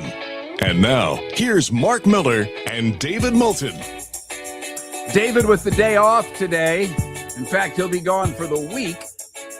Seth Everett filling in today. Happy to have Seth on board with us today. Miller and Moulton, millerandmoulton.com. Joined now on the American Paint Supplies hotline by Greg Whyshynski, senior NHL writer at ESPN. You can follow him on X at Whyshynski. That's with a couple of Y's. WYSHYNSKI. Greg, Mark, and Seth, good morning. How are you? Doing great. Living here in Raleighwood as we get ready for game one tonight. I do imagine when I get to the arena that there will have been beginning last night. Definitely Hurricanes fan. It's a real collegiate vibe. And other way. They love to tailgate in Raleigh when given the chance. There is no doubt. I think that's a great way to describe it. It's a collegiate atmosphere for the games between any of the Hurricanes games. Yeah, and as the playoffs go, they get after it. Right next. Yeah, it's right next to NC State, the arena. So I mean, it's like basically on the campus. So it is certainly that vibe for sure. All right. Carolina got through their bugaboo. I mean, obviously they've won a cup before, but after that, the Eastern Conference final was their death nail. I think they were even after the Montreal game, I think they were 1-17, and then they rolled through the Habs to get to the final. What's different about this team than other Carolina teams that had gotten to the Eastern Conference final? Well, the two Achilles heels, which I know is odd because there should only be one Achilles heel. But the two Achilles heels. Well, you have 2 feet, though. Hurricanes. You have 2 feet, right? But only if you have two Achilles heels, that means you're quite vulnerable. Is the fact is that they couldn't score a key goal at a key time. They would always seem to be, wanting for a big goal in a conference final, and they would end up not getting it. And this is easily the deepest offensive team that Rod Brind'Amour has ever had in Carolina. You could look at the regular season goals per game average and see that, but also just on the ice, they have 4 lines that could hurt you, including even like a 4th line that only plays like 8 or 9 minutes a night. And then the other key is the effectiveness and health of Freddie Anderson, their goaltender. He is somebody who has had good numbers in the postseason in the past. The problem would be that he would get hurt. The problem would be that he would put together maybe a couple of bad games and all of a sudden get the hook. This time he is rested and ready and locked in a way that they've not seen before. The fact of the matter is that they've been so good that the guys only had to play 13 games so far in the playoffs, which I think has certainly helped keep him that way. Greg, what's been the secret to Taylor Hall finding the fountain of youth? And can you please confirm or deny whether you have a Taylor Hall Devils jersey? I don't. In fact, not to get maudlin here, but the first jersey I ever owned was a Claude Lemieux jersey, who unfortunately passed away recently. Yeah, he was my guy. I was real bummed. Yeah, but he was the best. Taylor. He was the best. Taylor is an interesting guy in the sense that, he was kind of a throw-in in the big trade they made for Mikko Rantanen from Chicago. He had been, a healthy scratch. His time in Chicago, a team that was going nowhere, was definitely at its end, and he wasn't, the main part of that deal. But then he arrives in Carolina and sort of recaptures the magic. He's their leading scorer. He's played physically. He knocked out defenseman Jake Sanderson with a hit in the first round. He's been antagonistic. But as far as the fountain of youth thing, I think it has to do with the fact that he's playing with 2 kids, basically, like Logan Stankoven, who also arrived in Carolina when they traded Rantanen to Dallas after that, gambit didn't work out. And then also Jackson Blake, who's only in his 2nd full NHL season and can't grow a beard for his life, have really played well with Hall and have really re-energized him. I think they're the best line in the playoffs, and it'll be interesting to see how Vegas decides to D that line up, because I think they've been a real driver for this team. Well, and you made the point already. Carolina's only played 13 games, but when you look at playoff scoring, Hall's among the leaders and Jason Blake's up there. After that, Carolina's kind of doing this the same way they did in the regular season. I mean, what do they have, like 7, 8, 20 goal scorers this year? So they've been able to get production when needed, because they haven't had to score a lot of goals, but they've been able to get production from multiple lines. And to me, that's what makes them so dangerous, Greg. Yeah, it's the depth easily. I mean, no one in the East was able to match it. It kind of reminds me of those Panthers teams that we saw win back-to-back cups. In the sense that they have several ways they can hurt you. And the crazy thing about Carolina is that they could have swept the entire conference. I mean, like the one game that they lost after having the longest layoff between 2 playoff rounds in 107 years in the NHL, between the second round and the conference final. They come out in game 1, they lay an egg because they're all rusted up. I mean, if that doesn't happen, they don't lose a game in the conference. And I think, part of that is the depth that they have and the ability to get scoring from different places. And the scary part about it is that they're not even on all cylinders yet. Like their top line of Sebastian Aho, Andrei Svechnikov, and Seth Jarvis hasn't even really hit its stride at 5-on-5 yet. Their power play hasn't really been good at all. So it's scary to think a team that might have not lost a game en route to the Stanley Cup final, could be even better than they are.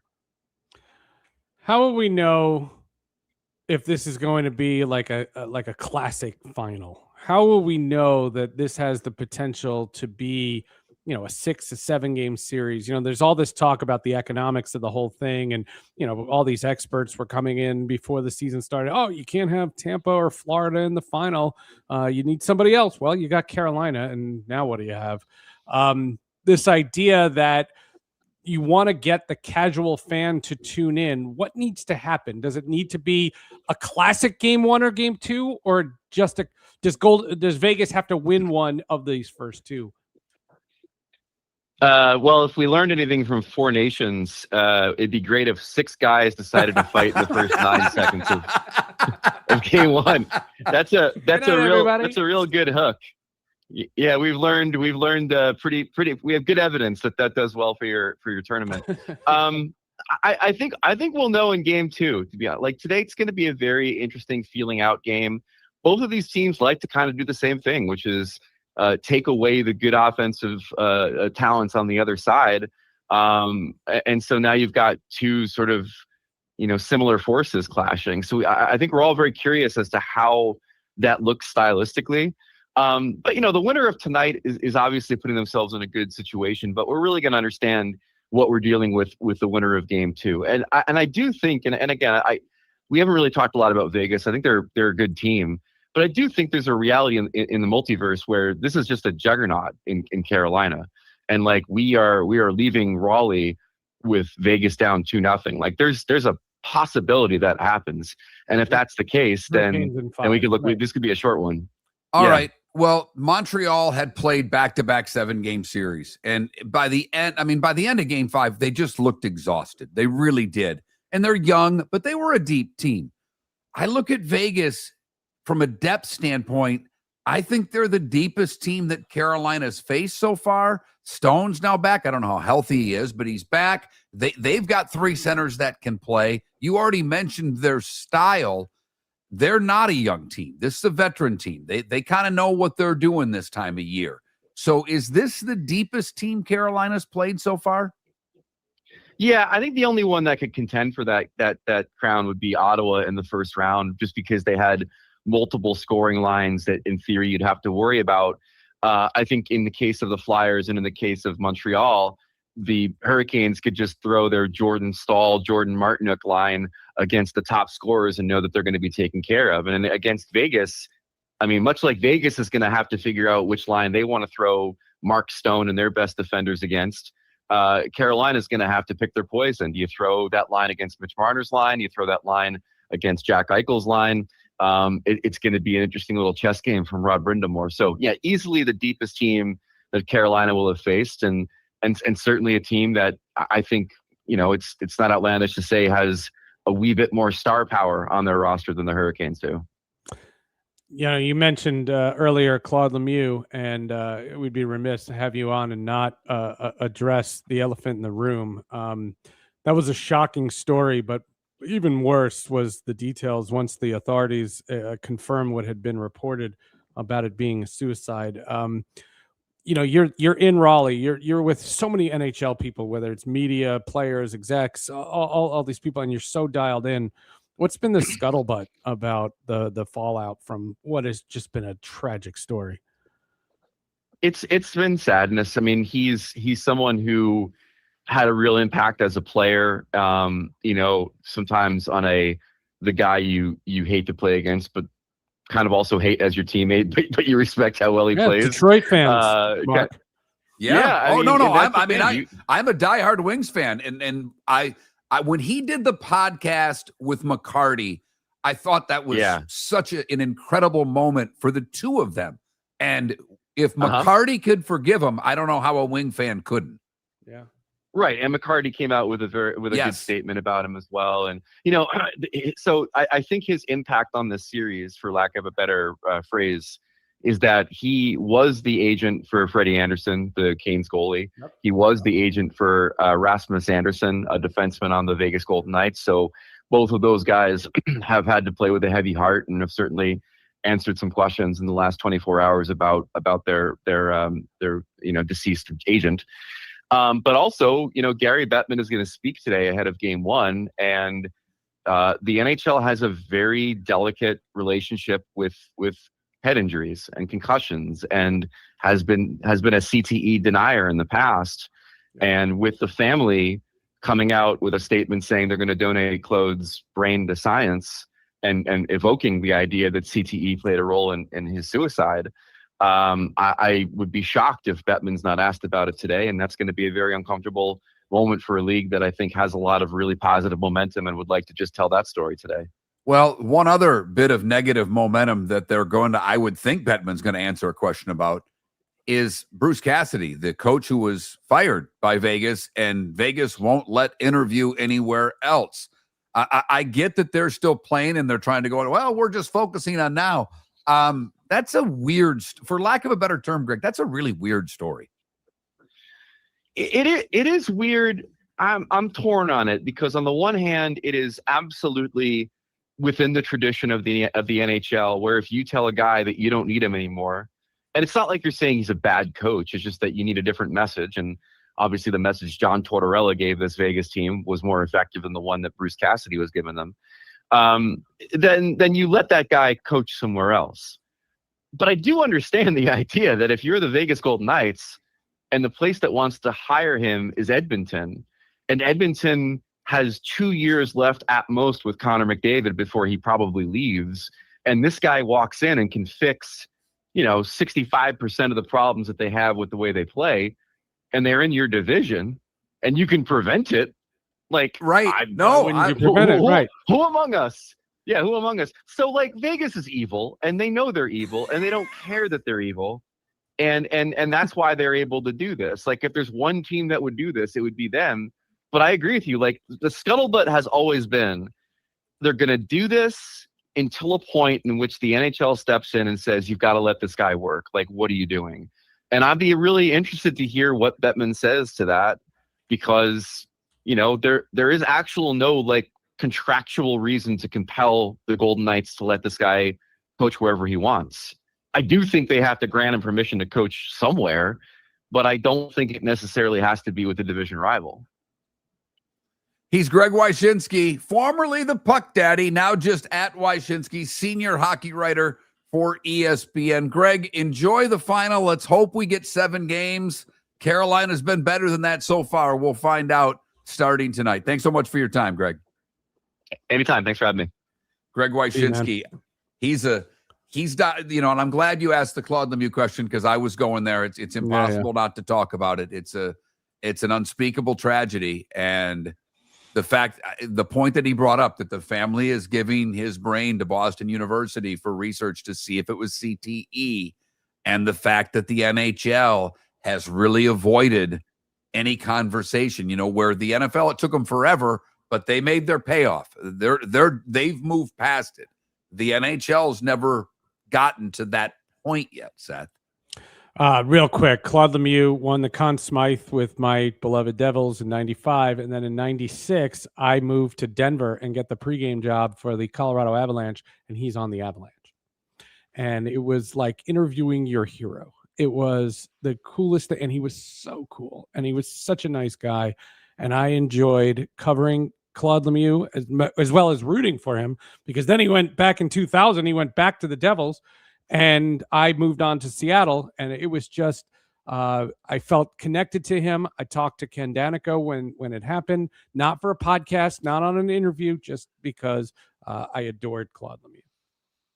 One of the best playoff players of all time. There's no denying it. 4 cups, Conn Smythe, as Seth mentioned. And then became an agent.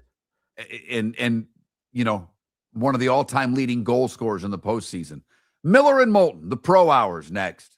Your roof is your home's first line of defense. At Pelican Roofing of Florida, Ronnie, John, and their team bring years of experience to protect what matters most, your family and your business. From residential repairs to large-scale commercial roofing, we deliver honest work, fair pricing, and quality you can trust. An upgrade on your roof can lower your insurance costs. Don't wait for a leak to turn into a disaster. Call the experts at Pelican Roofing today. 1-866-9-PELICAN. That's 1-866-9-PELICAN. Online at PelicanRoofingCompany.com. CCC 1332512. Floormeisters just doesn't sell Core-Tech and carpet. They also sell a lot of wood. And what better time than now to stop in and see the nice folks at Floormeisters for some new hardwood for your home. With white oak wood starting at $4.99 a square foot, that makes it affordable for everyone. With 10 colors to choose from, they have a color for everyone. So stop in, 6281 Naples Boulevard, right next to Costco, or go to the web.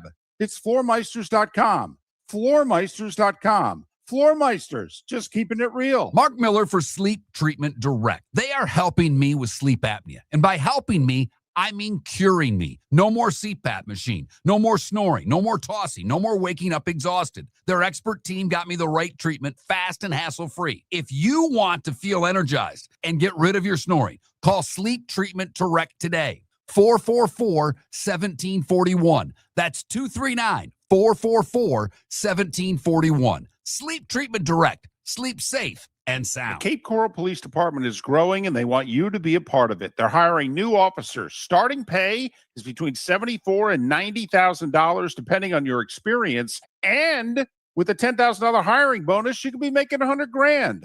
Enjoy paid holidays, off-duty details, plenty of OT opportunities.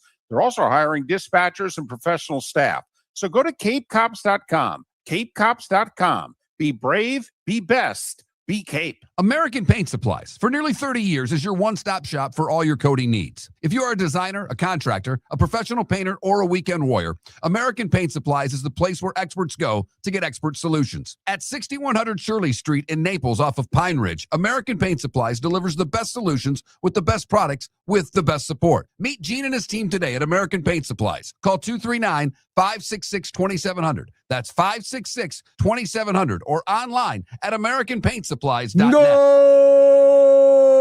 This summer, there's only one place to experience the roar of the World Cup at the British Open Pub in Bonita Springs, your World Cup headquarters, where the team is bringing every match live, full sound on every TV across the patio with daily food and drink specials from the opening match on June 11th through the final on July 19th. Catch the electric atmosphere for every England and USA match and all the matches in between at the British Open Pub, Bonita Springs, at the shops of Pelican Landing, where the World Cup comes alive. This is Miller and Moulton.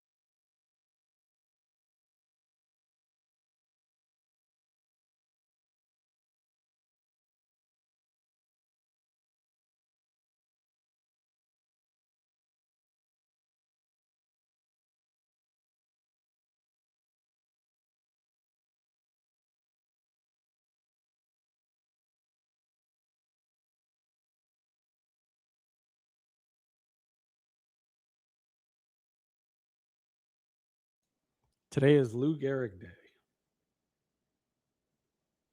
It is. Yeah. I'm pretty sure. Yesterday was the day that he pinch hit and started the consecutive game thing. Lou Gehrig Day. And Tim, that's all true. You keep saying lawyers and DNA test. Unless she comes, how does a DNA test benefit her if he fathered the child? I get that you hate him. I understand it. I get that she was fired.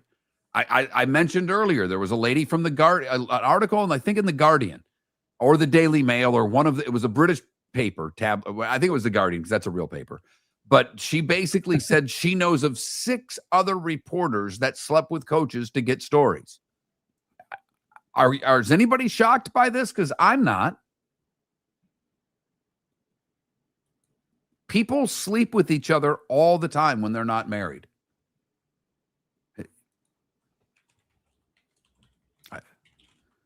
I mean, again, is he a scumbag in your eyes? Sure, that's fine. You've gone from scumbag to there's going to be DNA testing. To me, it's a really big leap. I mean, that kid is called that man dad since he could speak. Do you think that guy wants to now give that kid up? Even if it's not his because he's raising that child? I mean, you're making gigantic leaps. He's also a rich dude. He's a powerful executive for, I think, like a fast food company or something like that. Who? The husband of Rossini.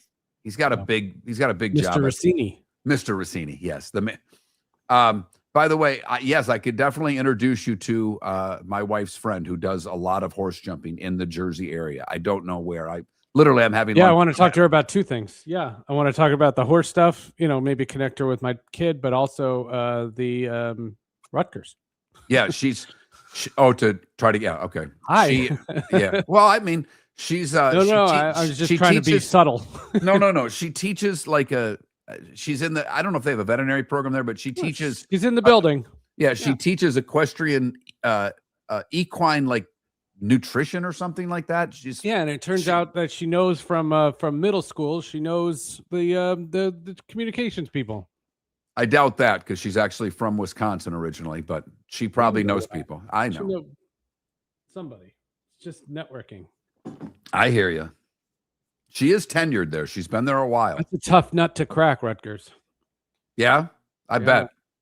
One guy I was introduced to was a clown. Here we go. You could tell he was just not cool.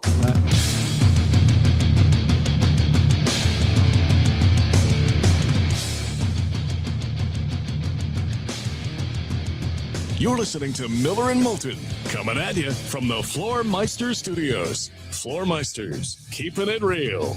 And now, here's Mark Miller and David Moulton. Final hour, Miller and Moulton, millerandmoulton.com. I've labeled it the Pro Hour because we're on in Tampa and Jacksonville for the fourth hour.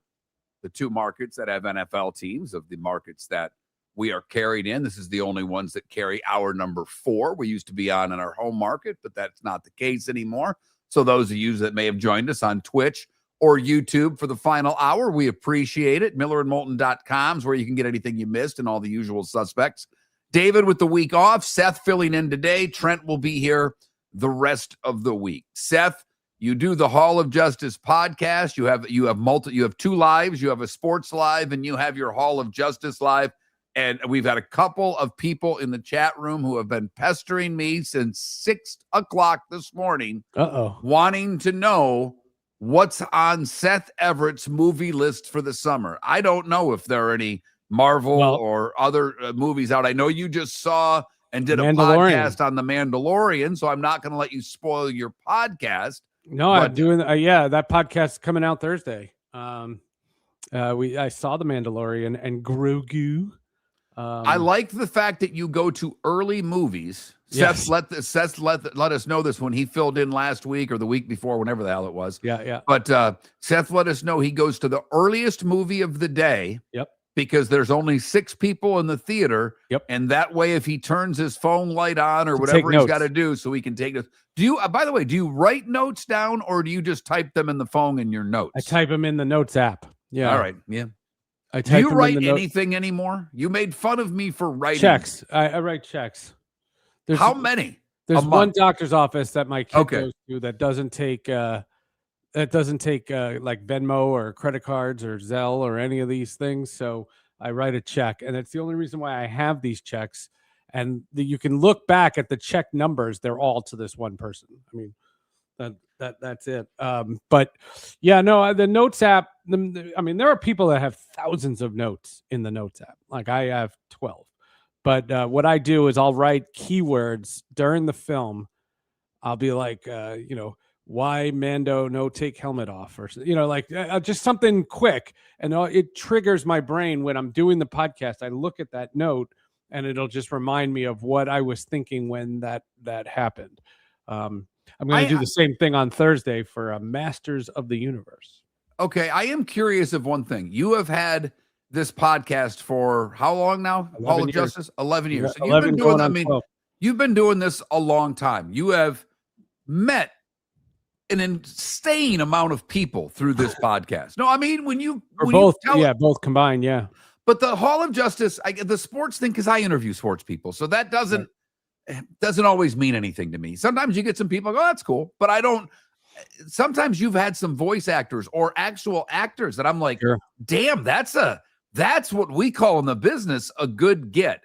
And because of the success of Hall of Justice, have you crossed the bridge, if you will, that you ever get your own screening, that you ever get people sending you advance releases of shows so you don't have to do the notes in a dark room, where you can watch it on your television and pause it to write the note, if you know what I mean. Well, it's funny because I'm in SAG-AFTRA, so I get the SAG Awards screenings. So sometimes there are superhero movies in the SAG Awards, so that has that I've done that. What I used to get when Warner Brothers was making the DC animated movies, I would get advanced copies of that, and we would have guests on. So I would see the film before we would do the podcast. My ex-wife used to work for Marvel. This is before Marvel moved to California. So this is around the time of like the first Iron Man movie. So like the very beginning, up until the Avengers, really up until COVID, when she left Marvel, left on great terms. We were getting invited to the friends and family screenings in New York City at the Ziegfeld Theater in Midtown Manhattan. And we would go to Manhattan. We would make a night of it. We would go out to dinner and we would go to these premieres. And I'll never forget when Iron Man 3 came out, I had started the podcast. And by that point, it started to get an audience. And a Marvel executive, we were walking out of the theater because Iron Man 3 is the worst Marvel movie ever made. And we were walking out of the theater and a guy comes and says, could you at least wait for the movie to come out before you eviscerate it? That's funny. Now, and I was like, you listen, a Marvel executive listens to the podcast. That's so cool. Like, yay. That is awesome. It is interesting because there are sequels of movies that are good. Don't get me wrong. But there are a lot of sequels that just suck. I would say in the movie industry, sequels are not very good. But you could argue Empire Strikes Back is better than the first Star Wars.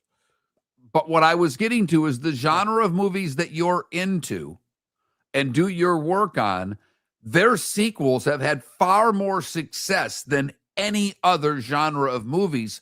So it's tougher to go into a sequel for whether it's Iron Man 3 or whatever. I mean, the Star Wars, not just the 6 movies they did, but the whole basically culture they've started and now keep doing movies. So it's hard, I would think, in that genre to stereotype a sequel because the damn business is based on sequels. Well, what I call the Marvel Cinematic Universe is I metaphorically say it's a giant book.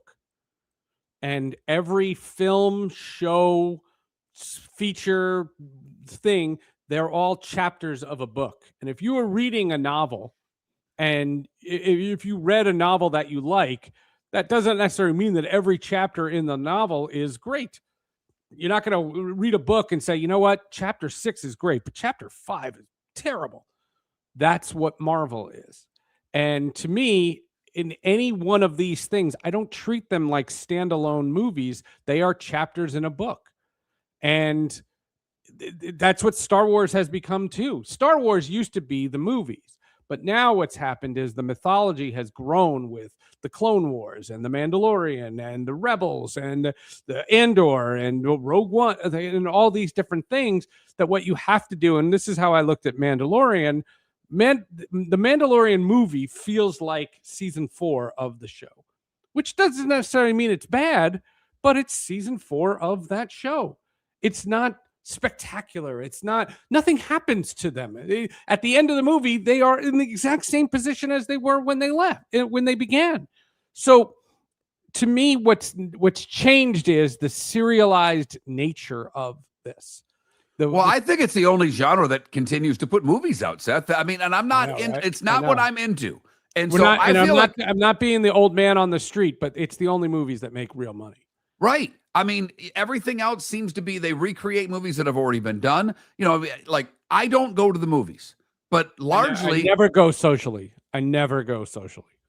But I mean, like, you know, David and I were talking because it was the anniversary the other day of the second Top Gun Maverick, which I never saw. But I mean, that movie brought people back to the theaters. The theaters were shot after COVID, and it took a monster movie that was a sequel that people that are our age, Seth, saw when we were teenagers, when we went to the movies socially to get people back to the movies. And there are, can I spoil Top Gun Maverick? I don't care. I'm never going to see it. Plane crashes in the woods and he survives.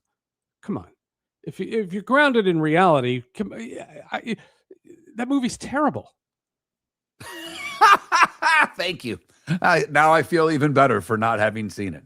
Now, but because, and you and I, to go back to streaming where we started about an hour ago, because of streaming and all the streaming services out there, television's fantastic. Television shows are incredible. Whatever it is you like, shows are right. It's so much better. And the actors that have gone to do shows, I mean, from Nicolas Costner Cage is in this Spider-Man show. It's on Amazon Prime. It's called Spider Noir, and it takes place in the 1930s. And Amazon Prime gives you an option. You can switch it from color to black and white mid-episode. It's awesome. It's just incredible. And it's such a great show. And it's written in the style of the 1930s. It's called Spider Noir. Yeah, I've seen the previews because I've watched things on Amazon Prime. It is fantastic. It is so good. And you're getting creative people who grew up like I did, loving this stuff. And now these creative minds are making this stuff. You can tell, I always say this about Jon Favreau. Jon Favreau had Star Wars toys. That's what he had. He had the Han Solo and the Luke Skywalker and the Princess Leia, and he played with those toys. And now he gets to play with those toys on TV. No, and it's a different style of movies, but you can tell he's a fan. His name escapes me. The Jersey guy that did this stuff. The guy that did Clerks, and his name Smith. Kevin Smith is the same way. He had comic books and on the Hall of Justice. And played with Star Wars toys because in his movies he referenced, even in his comedies, all of a sudden they'll go back to a Star Wars reference to the book. Right? Yep. Yeah. I mean, it's so. Yeah, you're right. But just wanted to. So by the way, we still other than the one you're seeing Thursday, what else is on the summer list for Seth Everett's movies? Supergirl with Maylee Alcock is her name. It's the James Gunniverse. And I'm not a massive fan of the James Gunniverse, so we'll see. I mean, she appeared in the Superman movie as a drunk girl, and I'm not a fan. So we'll see. I'm gonna have an open mind. I'm gonna try. I didn't like James Gunn. To me, is the definition of pure arrogance. He closed off a universe, right? So Henry Cavill can't be Superman anymore. Gal Gadot can't be Wonder Woman anymore. He closed off that universe. That universe is over, except for the crap that he wrote. I'm like, what? So the Suicide Squad still exists. The Peacemaker show still exists. Like his things get to stay, but everything else gets, Ben Affleck can't be Batman anymore, but James Gunn stuff can stay. And to me, that's arrogance. So Supergirl is connected in that universe, and I'm just kind of lukewarm. And then the Tom Holland Spider-Man movie comes out in July. So it's a pretty busy summer, and it's going to be good for the podcast. Well, there you go. There's Seth Everett's summer movie list here on Miller and Moulton. I have no idea what he's talking about with 90% of that stuff. None at all. It's never been. But it's How about never this been. one? How about this one? Ryan Reynolds was great as Green Lantern. It's not his fault. He fought a cloud. If you say so. It seems like an unfair fight. I don't know who you punch, Seth. I really don't know who you punch. But that's just me. Miller and Moulton, we'll get our Stanley Cup predictions because we've got to do that. We're obligated as a show. I'll even get Seth to try to pick against the Knicks, because he won't be here tomorrow when the NBA finals start. Baby. The good, the bad, and the ugly. Today was the day when and what's on tap. All still ahead on the Pro Hour. Miller and Moulton with Seth Everett filling in. American Paint Supplies, for nearly 30 years, is your one-stop shop for all your coating needs. If you are a designer, a contractor, a professional painter, or a weekend warrior, American Paint Supplies is the place where experts go to get expert solutions. At 6100 Shirley Street in Naples off of Pine Ridge, American Paint Supplies delivers the best solutions with the best products with the best support. Meet Gene and his team today at American Paint Supplies. Call 566-2700. That's 566-2700 or online at AmericanPaintSupplies.net. Floormeisters just doesn't sell Cortec and carpet. They also sell a lot of wood. And what better time than now to stop in and see the nice folks at Floormeisters for some new hardwood for your home. With white oak wood starting at $4.99 a square foot, that makes it affordable for everyone. With 10 colors to choose from, they have a color for everyone. So stop in, 6281 Naples Boulevard, right next to Costco, or go to the web. It's floormeisters.com. Floormeisters.com. Floormeisters, just keeping it real. Your roof is your home's first line of defense. At Pelican Roofing of Florida, Ronnie, John, and their team bring years of experience to protect what matters most, your family and your business. From residential repairs to large-scale commercial roofing, we deliver honest work, fair pricing, and quality you can trust. An upgrade on your roof can lower your insurance costs. Don't wait for a leak to turn into a disaster. Call the experts at Pelican Roofing today. 1-866-9-PELICAN. That's 1-866-9-PELICAN. Online at PelicanRoofingCompany.com. CCC 1332512. The Cape Coral Police Department is growing, and they want you to be a part of it. They're hiring new officers. Starting pay is between $74,000 and $90,000, depending on your experience. And with a $10,000 hiring bonus, you could be making $100,000. Enjoy paid holidays, off-duty details, plenty of OT opportunities. They're also hiring dispatchers and professional staff. So go to CapeCops.com. CapeCops.com. Be brave, be best, be Cape. This is Miller and Moulton.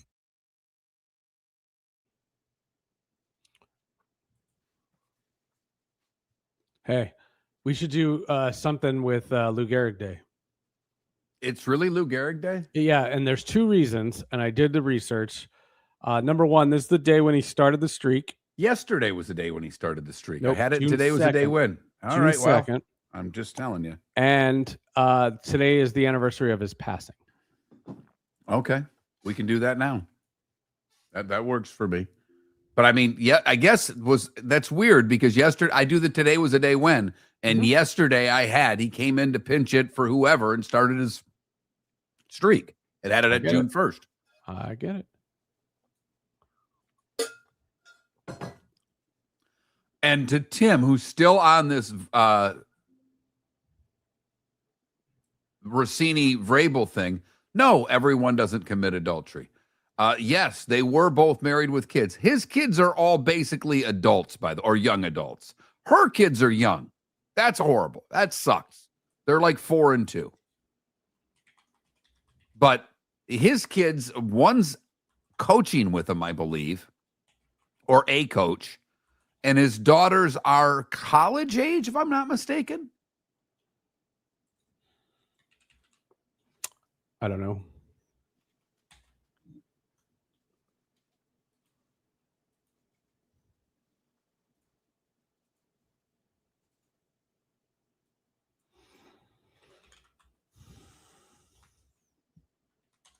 $25, $24. Oh, they have 2 sons. I thought they had girls. Maybe I was wrong. Yeah, he's got 2 sons. Okay, they're 25 and 24. So let's stop with his kids, okay? His kids are adults.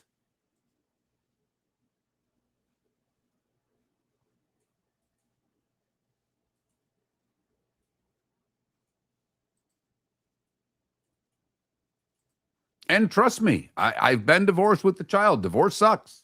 With a young child. Seth's divorced with kids. It sucks. It does have perks. Well, yes, personally, there's no doubt.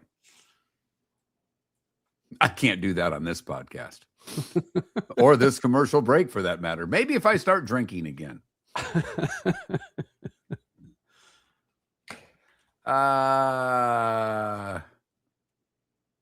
Hey, you. How was soccer? Yeah? What'd you do? Really? Did he work you hard? I love it. So my daughter is on a competitive soccer team, but they basically have the summer off. And the assistant coach just threw out of the team chat, I'll run a practice tomorrow if kids are interested. So it's this morning at 7:30. We were interested. Anything to get her up and doing something. Yeah, sure. And fortunately, one of the other parents drove her home. My wife dropped her off in the morning. And Right.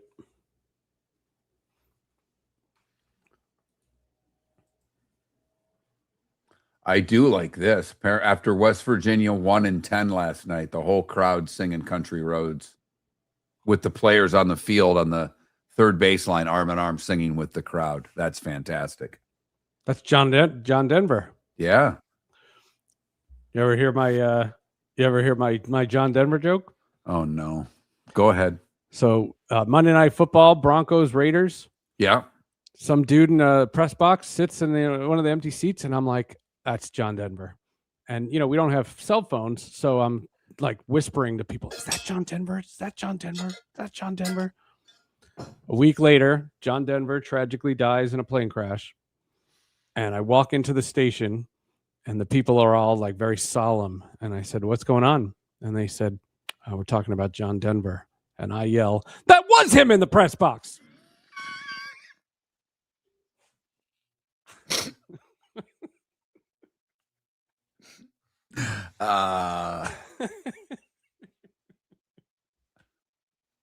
So good.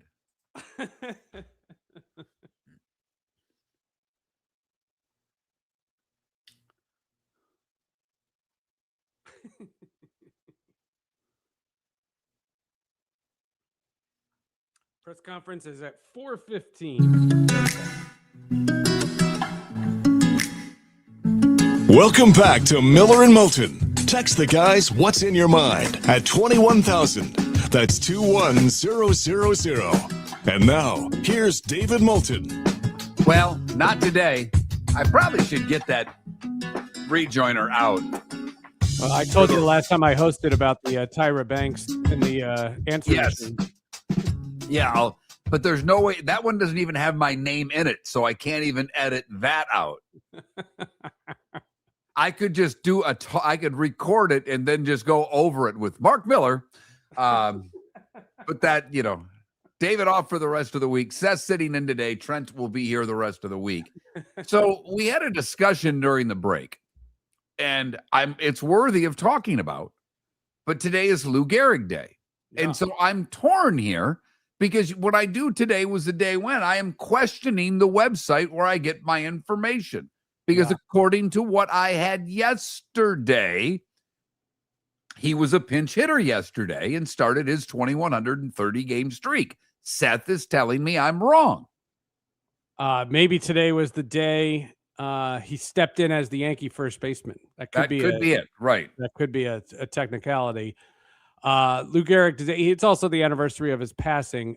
So I lost my grandfather to ALS, and I joined the ALS Association. And I do some work for them over the years, and I've gone to rallies for them. I've done charity walks for them, and I did a promo on one of my podcasts for it at their request. So Lou Gehrig Day has significance to me. ALS, something that I learned about when I was like 10 years old. I also lost a couple of guys I went to high school with at ALS. So that's just a terrible thing.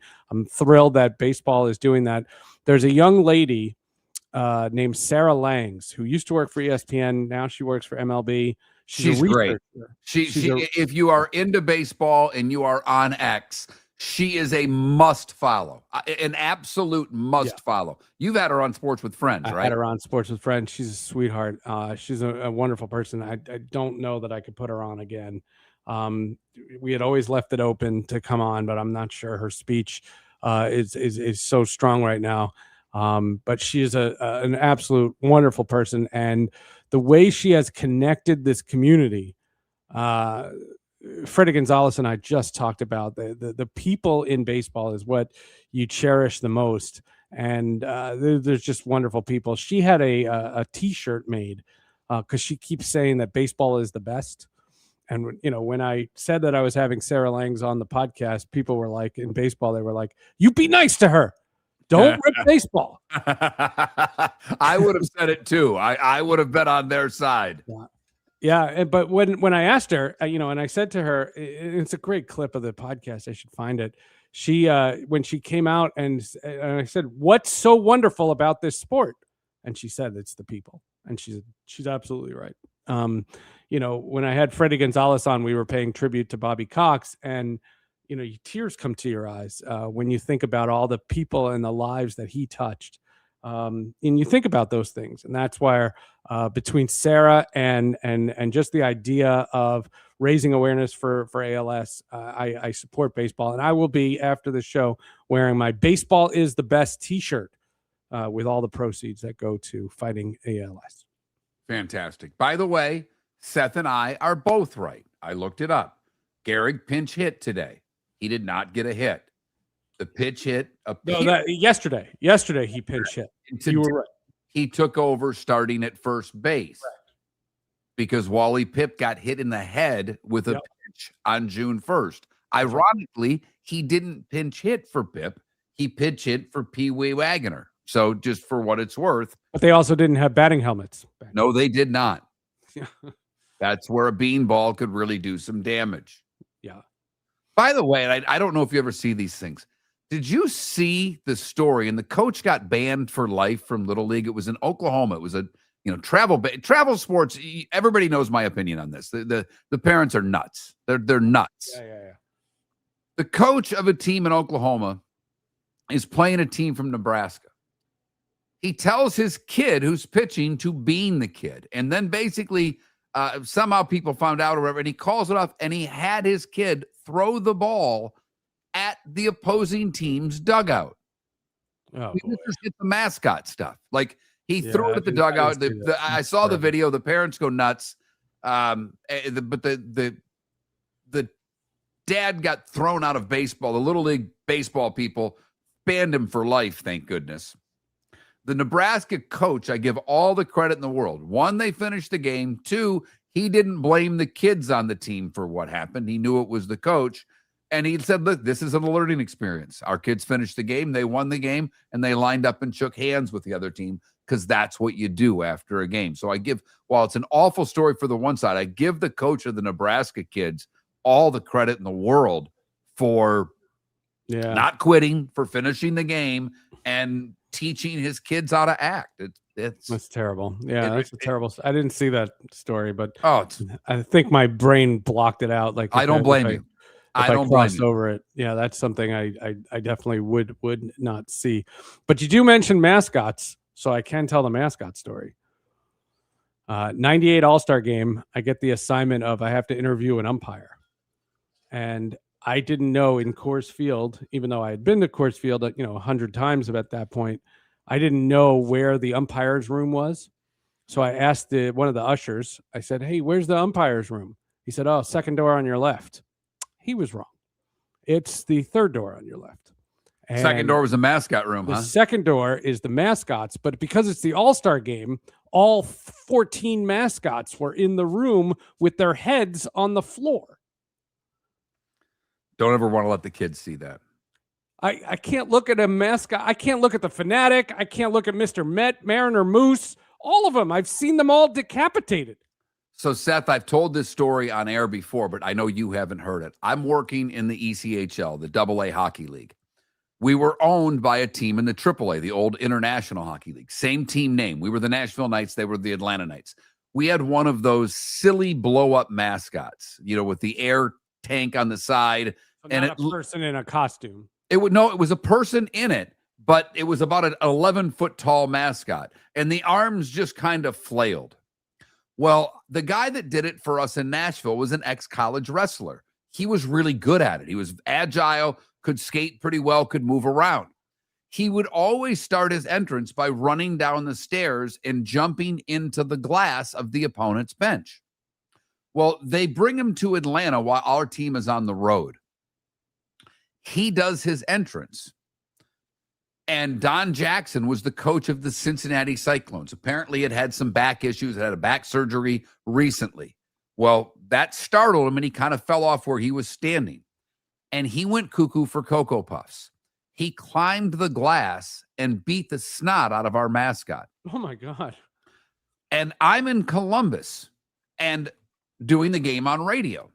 Well, I don't know any of this has happened. Our coach, Mark Kumpel, who actually played on the 84 Olympic team, great guy. Mark Kumpel, after the game, says he wants to talk to me. Well, the GM listened to all the games on radio. His account of the game is what I have said. We blew a 5-2 lead in the third period and lost in overtime 6-5. And Kumpel says he wants to talk to me. And I'm like, okay. And now he starts looking around the locker room to make sure no one's in it. He's checking under the stalls. And I'm starting to freak out. I'm going, what did I say? Because I know he's talked to the GM. And now he wants to talk to me. Now I'm getting worried that the coach is going to beat the crap out of me because of something I said on the radio. Right. And he's looking under stalls and he's making sure everybody's gone. And he finally looks up and he says to me, Cincinnati's coach beat the blank out of Mike Santani tonight. And he starts laughing. And we go over to the other coach. He was buddies with Mo Mantha. They played on the Olympic team together, I believe. And we go to Mo's office after the game. They were buddies. We cracked a couple of beers. He told Mo the story. Our equipment manager comes in and says, the guys are all on the bus wondering where we're leaving. And the coach goes, F them. They blew a 3-goal lead. Sit down, have a beer. We let the guys stew on the bus for a little while. The good, the bad, and the ugly. Today was the day when and what's on tap still ahead. All right, Seth, we've got 20 seconds. Who you got? Hurricanes, Vegas, how many? Hurricanes in 5. I think you're right. I'll go 6 just to be different. That starts tonight, 8 o'clock, the Stanley Cup final. Miller and Moulton tomorrow. Trent sitting in. Seth is a guest. It's like hosting the Tonight Show and being a guest the next night. American Paint Nicely Supplies, produced. for nearly 30 years, is your one-stop shop for all your coating needs. If you are a designer, a contractor, a professional painter, or a weekend warrior, American Paint Supplies is the place where experts go to get expert solutions. At 6100 Shirley Street in Naples off of Pine Ridge, American Paint Supplies delivers the best solutions with the best products with the best support. Meet Gene and his team today at American Paint Supplies. Call 239-566-2700. That's 566-2700 or online at AmericanPaintSupplies.net. Your roof is your home's first line of defense. At Pelican Roofing of Florida, Ronnie John and their team bring years of experience to protect what matters most, your family and your business. From residential repairs to large-scale commercial roofing, we deliver honest work, fair pricing, and quality you can trust. An upgrade on your roof can lower your insurance costs. Don't wait for a leak to turn into a disaster. Call the experts at Pelican Roofing today. 1-866-9-PELICAN. That's 1-866-9-PELICAN. Online at PelicanRoofingCompany.com. CCC 1332512. Mark Miller for Sleep Treatment Direct. They are helping me with sleep apnea. And by helping me, I mean curing me. No more CPAP machine. No more snoring. No more tossing. No more waking up exhausted. Their expert team got me the right treatment, fast and hassle-free. If you want to feel energized and get rid of your snoring, call Sleep Treatment Direct today. 444-1741. That's 239-444-1741. Sleep Treatment Direct. Sleep safe and sound. The Cape Coral Police Department is growing and they want you to be a part of it. They're hiring new officers. Starting pay is between $74,000 and $90,000 depending on your experience. And with a $10,000 hiring bonus, you could be making $100,000. Enjoy paid holidays, off-duty details, plenty of OT opportunities. They're also hiring dispatchers and professional staff. So go to capecops.com. capecops.com. Be brave, be best, be Cape. This is Miller and Moulton. And Enzo, I would argue most parents, I think, have started travel. I'll tell you why I hate travel ball, Enzo, because it's crushed rec leagues across the country. And now all we have is travel ball in every sport. And all travel coaches think that kids should play one sport 12 months a year. When you ask pro coaches and college coaches, all say kids should play multiple sports. And travel kids are trying to get these kids to commit at ages 10 and 11 to play one sport. And I find that to be ridiculous. Secondly, as far as my kid, he played travel baseball from, I think, age 13 to 17, if I'm not mistaken. Travel ball has also killed high school sports in a big way, in soccer, in baseball, in softball. And I think that's unfortunate. The parents get upset because their kid doesn't play shortstop on the baseball team. So then they start another travel team so that their kid can play. I've seen a ton of that over the years. And those are my reasons. I don't think kids at the ages of 10, 11, 12 should be committing to one sport. It's ridiculous. Parents have unrealistic expectations of their children, and they think, I hear it all the time. I've worked in sports my whole life. Your kid is not going to college to play sports. He's not. I don't care. 99% of you, your kid's not playing college sports. He's not good enough. It's genetics. Like my buddy's kid's going to play college football. You know why? His dad played college football. One of the best players on our youth soccer team a couple of years ago. She's terrific. She's also a great lacrosse player, and I believe was a really good figure skater. Mom played college lacrosse. You know what dad did? He played in the National Hockey League. The genetics. Your kid doesn't. I'm 5'8". My wife's 5'2". My kid's not. If my daughter plays high school sports, I would be ecstatic. It would be so cool. If she doesn't, so what? So And my daughter's playing travel soccer this year because the rec league has completely been destroyed. I hate it. So I found the shirt, and if you look, it says baseball. I like it. I like it. The ALS. And it's the funniest thing because it's the irony of me wearing this shirt is tremendous.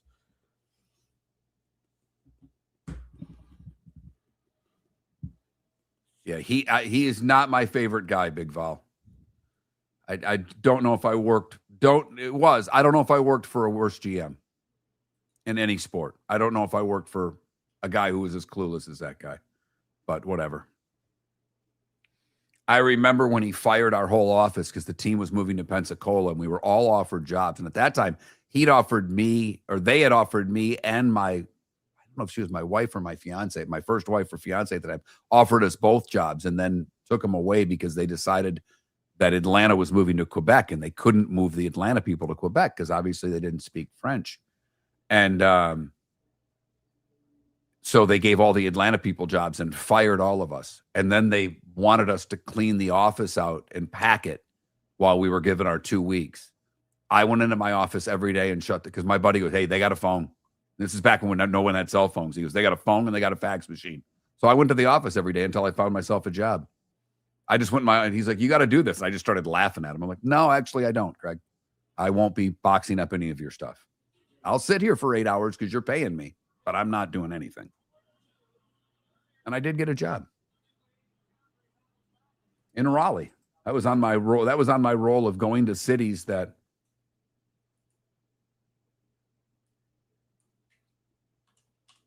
Well, then that's the exception, Enzo. And hockey's the one sport that's always had travel. Hockey's the only way. But you know what, Enzo, you're right. All travel's great. All kids go to play college sports. I'm an idiot. I've only been around sports for 30 years.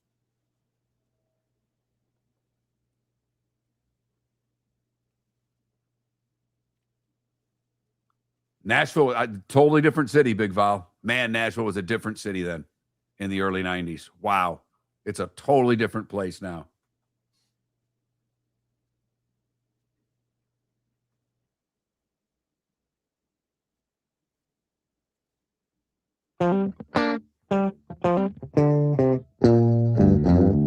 You're listening to Miller and Moulton.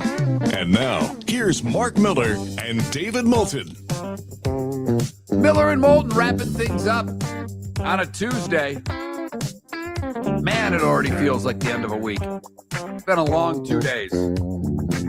Maybe it'll get easier. Maybe not. You never know. Seth Everett filling in. Thank you, Seth. Needed you today, buddy. Really did. No problem, man. Anytime. Really did. You know I'd do this for you guys. No, I know. You've been great to us for a lot of years. And I do love the fact I'm going Tonight Show because I only go Tonight Show because Letterman never had a guest host. Like, so I don't know. Letterman wasn't there. They never filled in. I don't ever. I mean, run a repeat. Yeah. You know, Carson, and you know, I'm old enough to remember a lot of Carson Tonight shows. But Letterman was a guest host. Leno was a guest host. Joan Rivers. The best is the old days. Is I remember, you know, that I didn't see it, but one of these today was the day when Lennon was on the Tonight Show, or Lennon and McCartney were on the Tonight Show together. Joe Garagiola was the guest host. Nice. The fact that he guest hosted that show always cracked me up. Just if you could get a message to Trent, when he does the show tomorrow, just understand, I'll do 1, he'll do 4, and I'll still be on more best of segments. It's a valid point. It's that time again, nearing the end, but not quite there yet.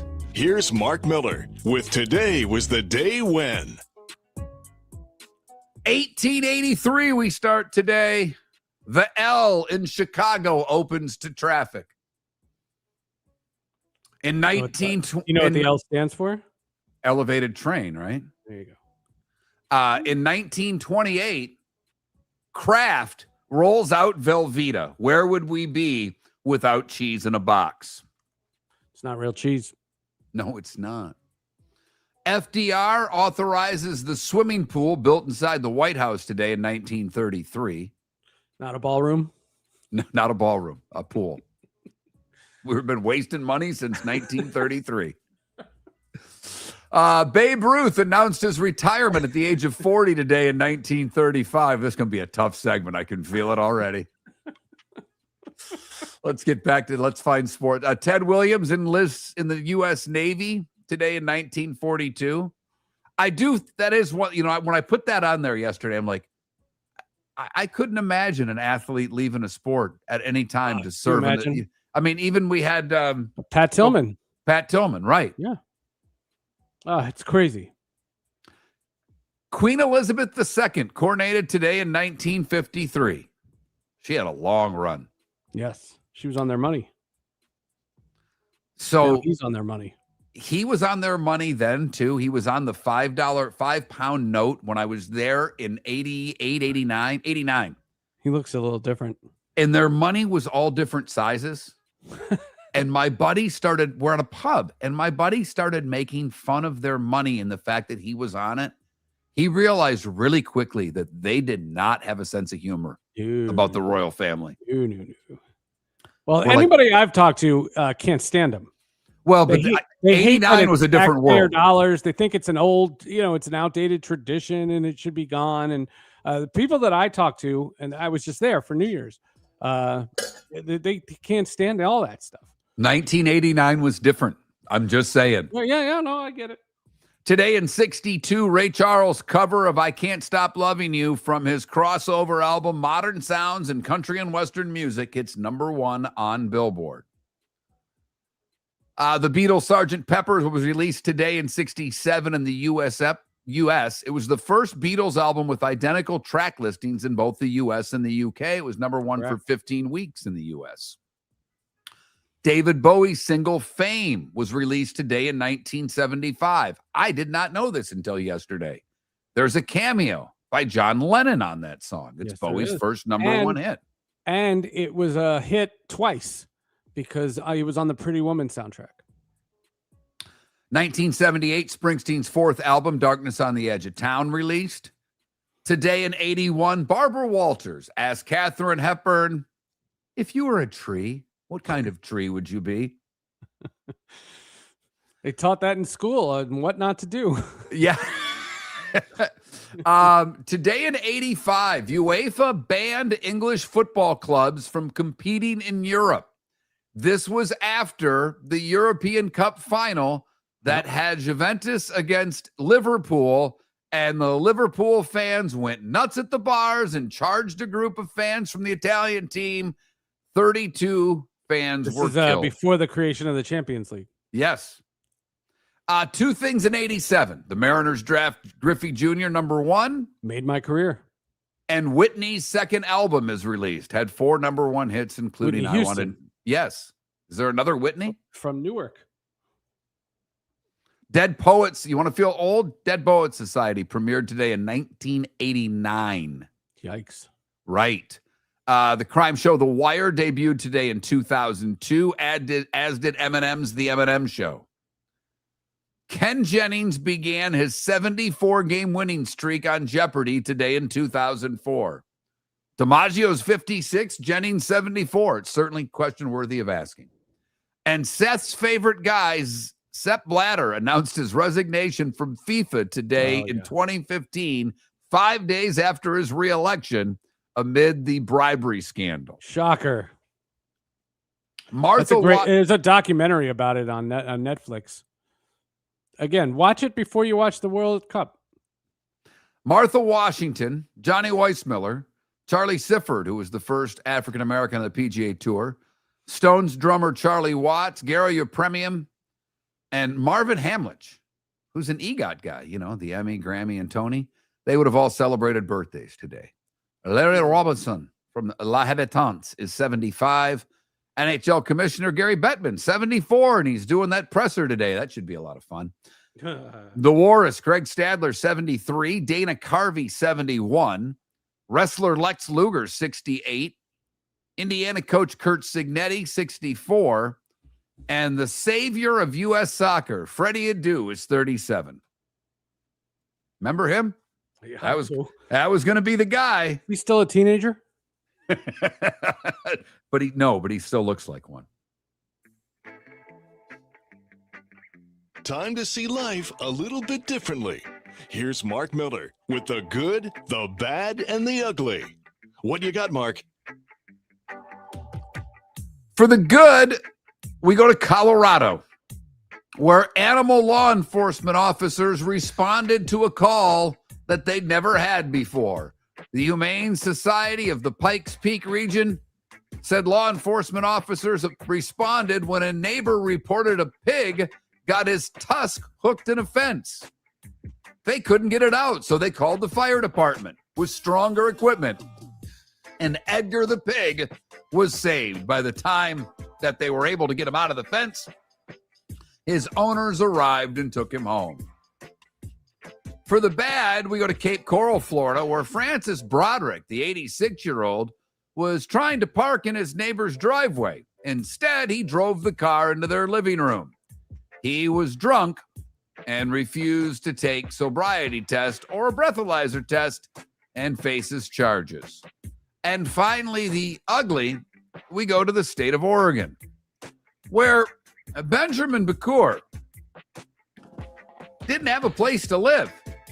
So he lived under the townhouse that was occupied by a family for 3 months.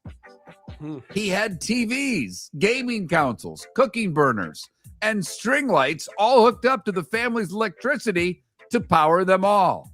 They had no idea that he was there until a neighbor saw him going into the space one day and called police. He was sentenced to 3 years in prison last week on a burglary charge. That is the good, the bad, and the ugly on today, June the 2nd, brought to you by the Cape Coral Police Department, offering great pay, offering jobs, signing bonuses, great benefits, overtime opportunities. All information can be had at capecops.com, capecops.com. Obviously, tonight, game 1 of the Stanley Cup Finals. Stanley Cup Final, I apologize. Let me say that correctly. Stanley Cup Final tonight, 8 p.m., ABC. Carolina, pretty big favorite, minus 155 in that one. Baseball, full slate of action. Tigers and Rays, game 2 of that series. Rays are only minus 140. Given the fact that they lost last night and Jack Flaherty's on the mound with an 0-7 record, I kind of like the Rays. Marlins are at the Nats. Guardians and Yankees, pretty good series there. Orioles are playing better baseball lately. They're in Boston. Padres are in Philadelphia. The scuffling Padres, see if they can get things going on the road. The Blue Jays and Braves are going at it. Giants and Brewers continue their series. The Athletics and Cubs. Other than that, you got about a lot of bad American League teams playing baseball. That's what we've got right now. The American League's disgusting. I mean, what do we have? 5 teams over 500 right now? The Mariners joined the group because the White Sox are 4 games above 500. The Mariners are 3.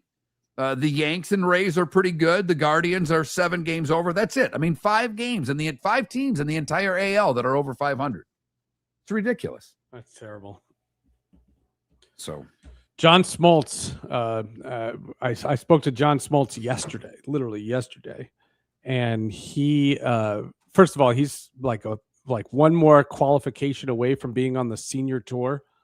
So I said, how do you do that during the summer with Fox?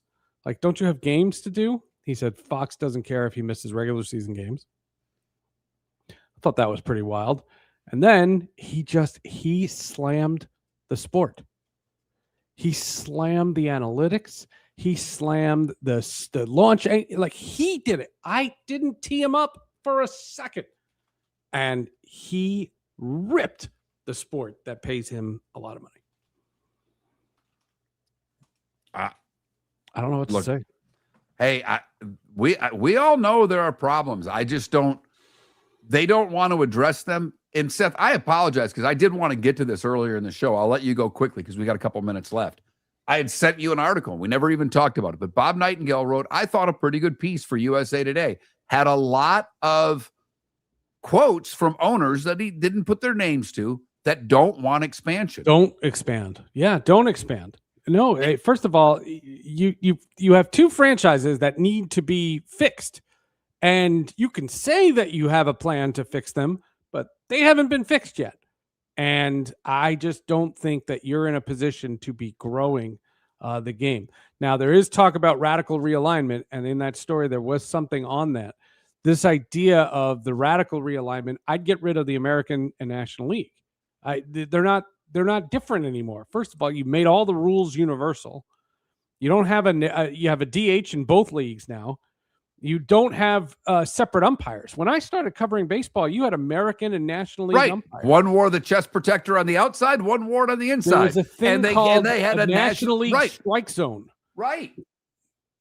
And you get rid of all that. So the loyalty to this to those leagues, what you should do is redo. You should make an Eastern Conference and a Western Conference, and you should have the games within your conference. Do it like you play your division most, and then play your conference the second most, and then play the other conference. And you make this sport more regional. So put a division of the Yankees, the Mets, the Red Sox, the Phillies, all in the same division.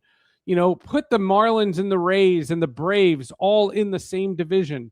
Like, make it all a regional sport, and I think you could drum up more interest that way. I think the other thing too about the other thing that expansion article had, Seth, is that it's a short-term gain. Yeah, you're going to get a big chunk of money. I get it, but now you've got to show your over 15 years. It's at best a break even when you start splitting all the television money and all the revenue that all the teams get. What they're hoping is they're hoping for this every team gets the homogenized streaming platform. Right. And gets rid of the things like Sportsnet LA and Yes Network and SNY and those. And that's an owners versus owners fight. And expanding, what you're going to do is you're expanding. And let's say they said yes to two new teams, right? You put one in Nashville, you put one in Carolina. I'm just making up cities. And just the idea, you're not getting cable deals for either one of those. So you're putting them behind the eight ball the minute they get on, and they haven't even signed a player yet. And they're small markets, Seth. They don't help out the LAs and the New Yorks. They're not adding more revenue to the pot for the big teams. They're just not. That's the other part of this. And the union's all for it because it's 52 new jobs. Well, the union doesn't care. Right. The union doesn't care. It's not what the health of that sport needs. That sport needs to be revamped. Miller and Moulton. Seth Everett sitting in with us on Tuesday. Again, Seth, you're the best. Thanks for doing this on short notice. I'm not talking to you again until tomorrow. You know what? That works for me. In fact, basically 22 hours, and I'll talk to you again. Miller and Moulton. Have a great Tuesday, everybody. Trent Bally filling in for David tomorrow. Your roof is your home's first line of defense. At Pelican Roofing of Florida, Ronnie John and their team bring years of experience to protect what matters most, your family and your business. From residential repairs to large-scale commercial roofing, we deliver honest work, fair pricing, and quality you can trust. An upgrade on your roof can lower your insurance costs. Don't wait for a leak to turn into a disaster. Call the experts at Pelican Roofing today. 1-866-9-PELICAN. That's 1-866-9-PELICAN. Online at pelicanroofingcompany.com. CCC 1332512. No! This summer, there's only one place to experience the roar of the World Cup at the British Open Pub in Bonita Springs, your World Cup headquarters, where the team is bringing every match live, full sound on every TV across the patio, with daily food and drink specials from the opening match on June 11th through the final on July 19th. Catch the electric atmosphere for every England and USA match and all the matches in between at the British Open Pub, Bonita Springs, at the shops of Pelican Landing, where the World Cup comes alive. Floormeisters just doesn't sell Cortec and carpet. They also sell a lot of wood. And what better time than now to stop in and see the nice folks at Floormeisters for some new hardwood for your home. With white oak wood starting at $4.99 a square foot, that makes it affordable for everyone. With 10 colors to choose from, they have a color for everyone. So stop in, 6281 Naples Boulevard, right next to Costco, or go to the web. It's floormeisters.com. Floormeisters.com. Floormeisters, just keeping it real. American Paint Supplies, for nearly 30 years, is your one-stop shop for all your coating needs. If you are a designer, a contractor, a professional painter, or a weekend warrior, American Paint Supplies is the place where experts go to get expert solutions. At 6100 Shirley Street in Naples off of Pine Ridge, American Paint Supplies delivers the best solutions with the best products with the best support. Meet Gene and his team today at American Paint Supplies. Call 239-566-2700. That's 566-2700 or online at AmericanPaintSupplies.net. Mark Miller for Sleep Treatment Direct. They are helping me with sleep apnea. And by helping me, I mean curing me. No more CPAP machine. No more snoring. No more tossing. No more waking up exhausted. Their expert team got me the right treatment, fast and hassle-free. If you want to feel energized and get rid of your snoring, call Sleep Treatment Direct today. 444-1741. That's 239-444-1741. Sleep Treatment Direct. Sleep safe and sound. The Cape Coral Police Department is growing, and they want you to be a part of it. They're hiring new officers. Starting pay is between $74,000 and $90,000, depending on your experience. And with a $10,000 hiring bonus, you could be making $100,000. Enjoy paid holidays, off-duty details, plenty of OT opportunities. They're also hiring dispatchers and professional staff. So go to CapeCops.com. CapeCops.com. Be brave, be best, be Cape. This is Miller and Moulton.